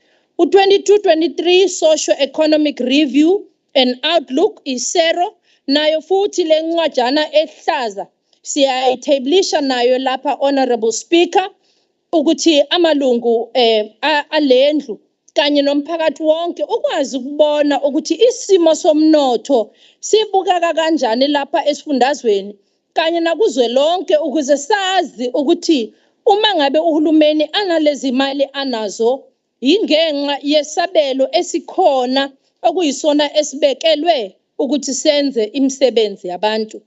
Somlomo kanye namalunga ahloniphekile umphakathi wonke wakwaZulu-Natal indunankulu siyafisa ukubonga kakhulu ngemthandazo kanye noxhaso kanye nothando esilibonile ekungaphilini kwami. Ngiyafisa ukubonga kakhulu enikwenzile kumina sengathi ngakwenza nakwabanye. Siyafisa ukubonga kakhulu mphathi speaker kanye ne members zonke zalendlu siyafisa ukutheblisha yonke lemqulu esesibekile lapha namhlanje kanye nale ebekwe kubuchwepheshe ebese sikushilo lapha ngaphambili. Siyabonga somlomo. Malibongwe.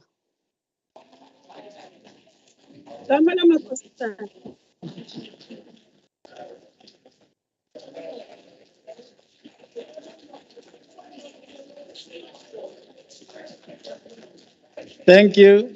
Thank you. Thank you, MEC, for the budget speech. Appropriation Bill 2022 as tabled. As we know, according to our standing rules, 235 section 1 states that on the day on which the appropriation bill is introduced, the speaker must refer the bill and any other accompanying schedules and papers, as well as the MEC's introductory speech, to the Portfolio Committee on Finance for consideration of all votes except for the vote of the Legislature, which is referred to the Standing Committee on Oversight, STATCOF, for consideration of the vote of the Legislature.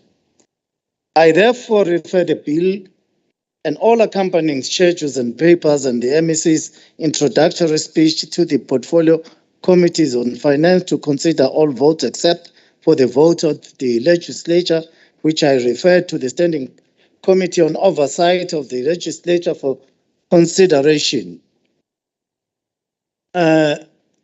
We have now come to the conclusion of the item on the order paper. May I check with the Honorable Premier, Umagu Angagu Paula, Namangasi. Thanks, Honorable Speaker. We have no announcements. Thank you. Thank you, Honorable Speaker. And also let me thank you, the honorable members, ngokuyiphatha kahle for the whole duration of the budget speech. Ungathi nje ningahlala ninje. Singajabula. So ngalokho angiboni ukuthi ke sengangikhipha isikhathi eside kakhulu for today. Ngiyabona baningi abantu abadala la and kudlala i-team endala. So ngobe ngenza iphutha today. I therefore announce the adjournment of this house. Yakuba. Thank you.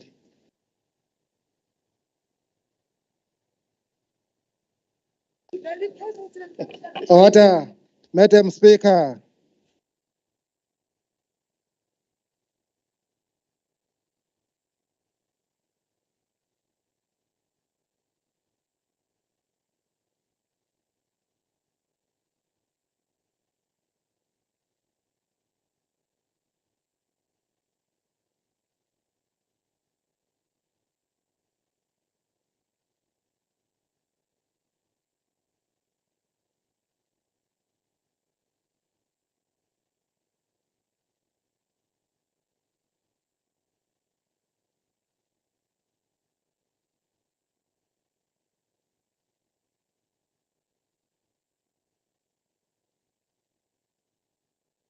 Ayishaya sonke, siyabulela, ntombazana.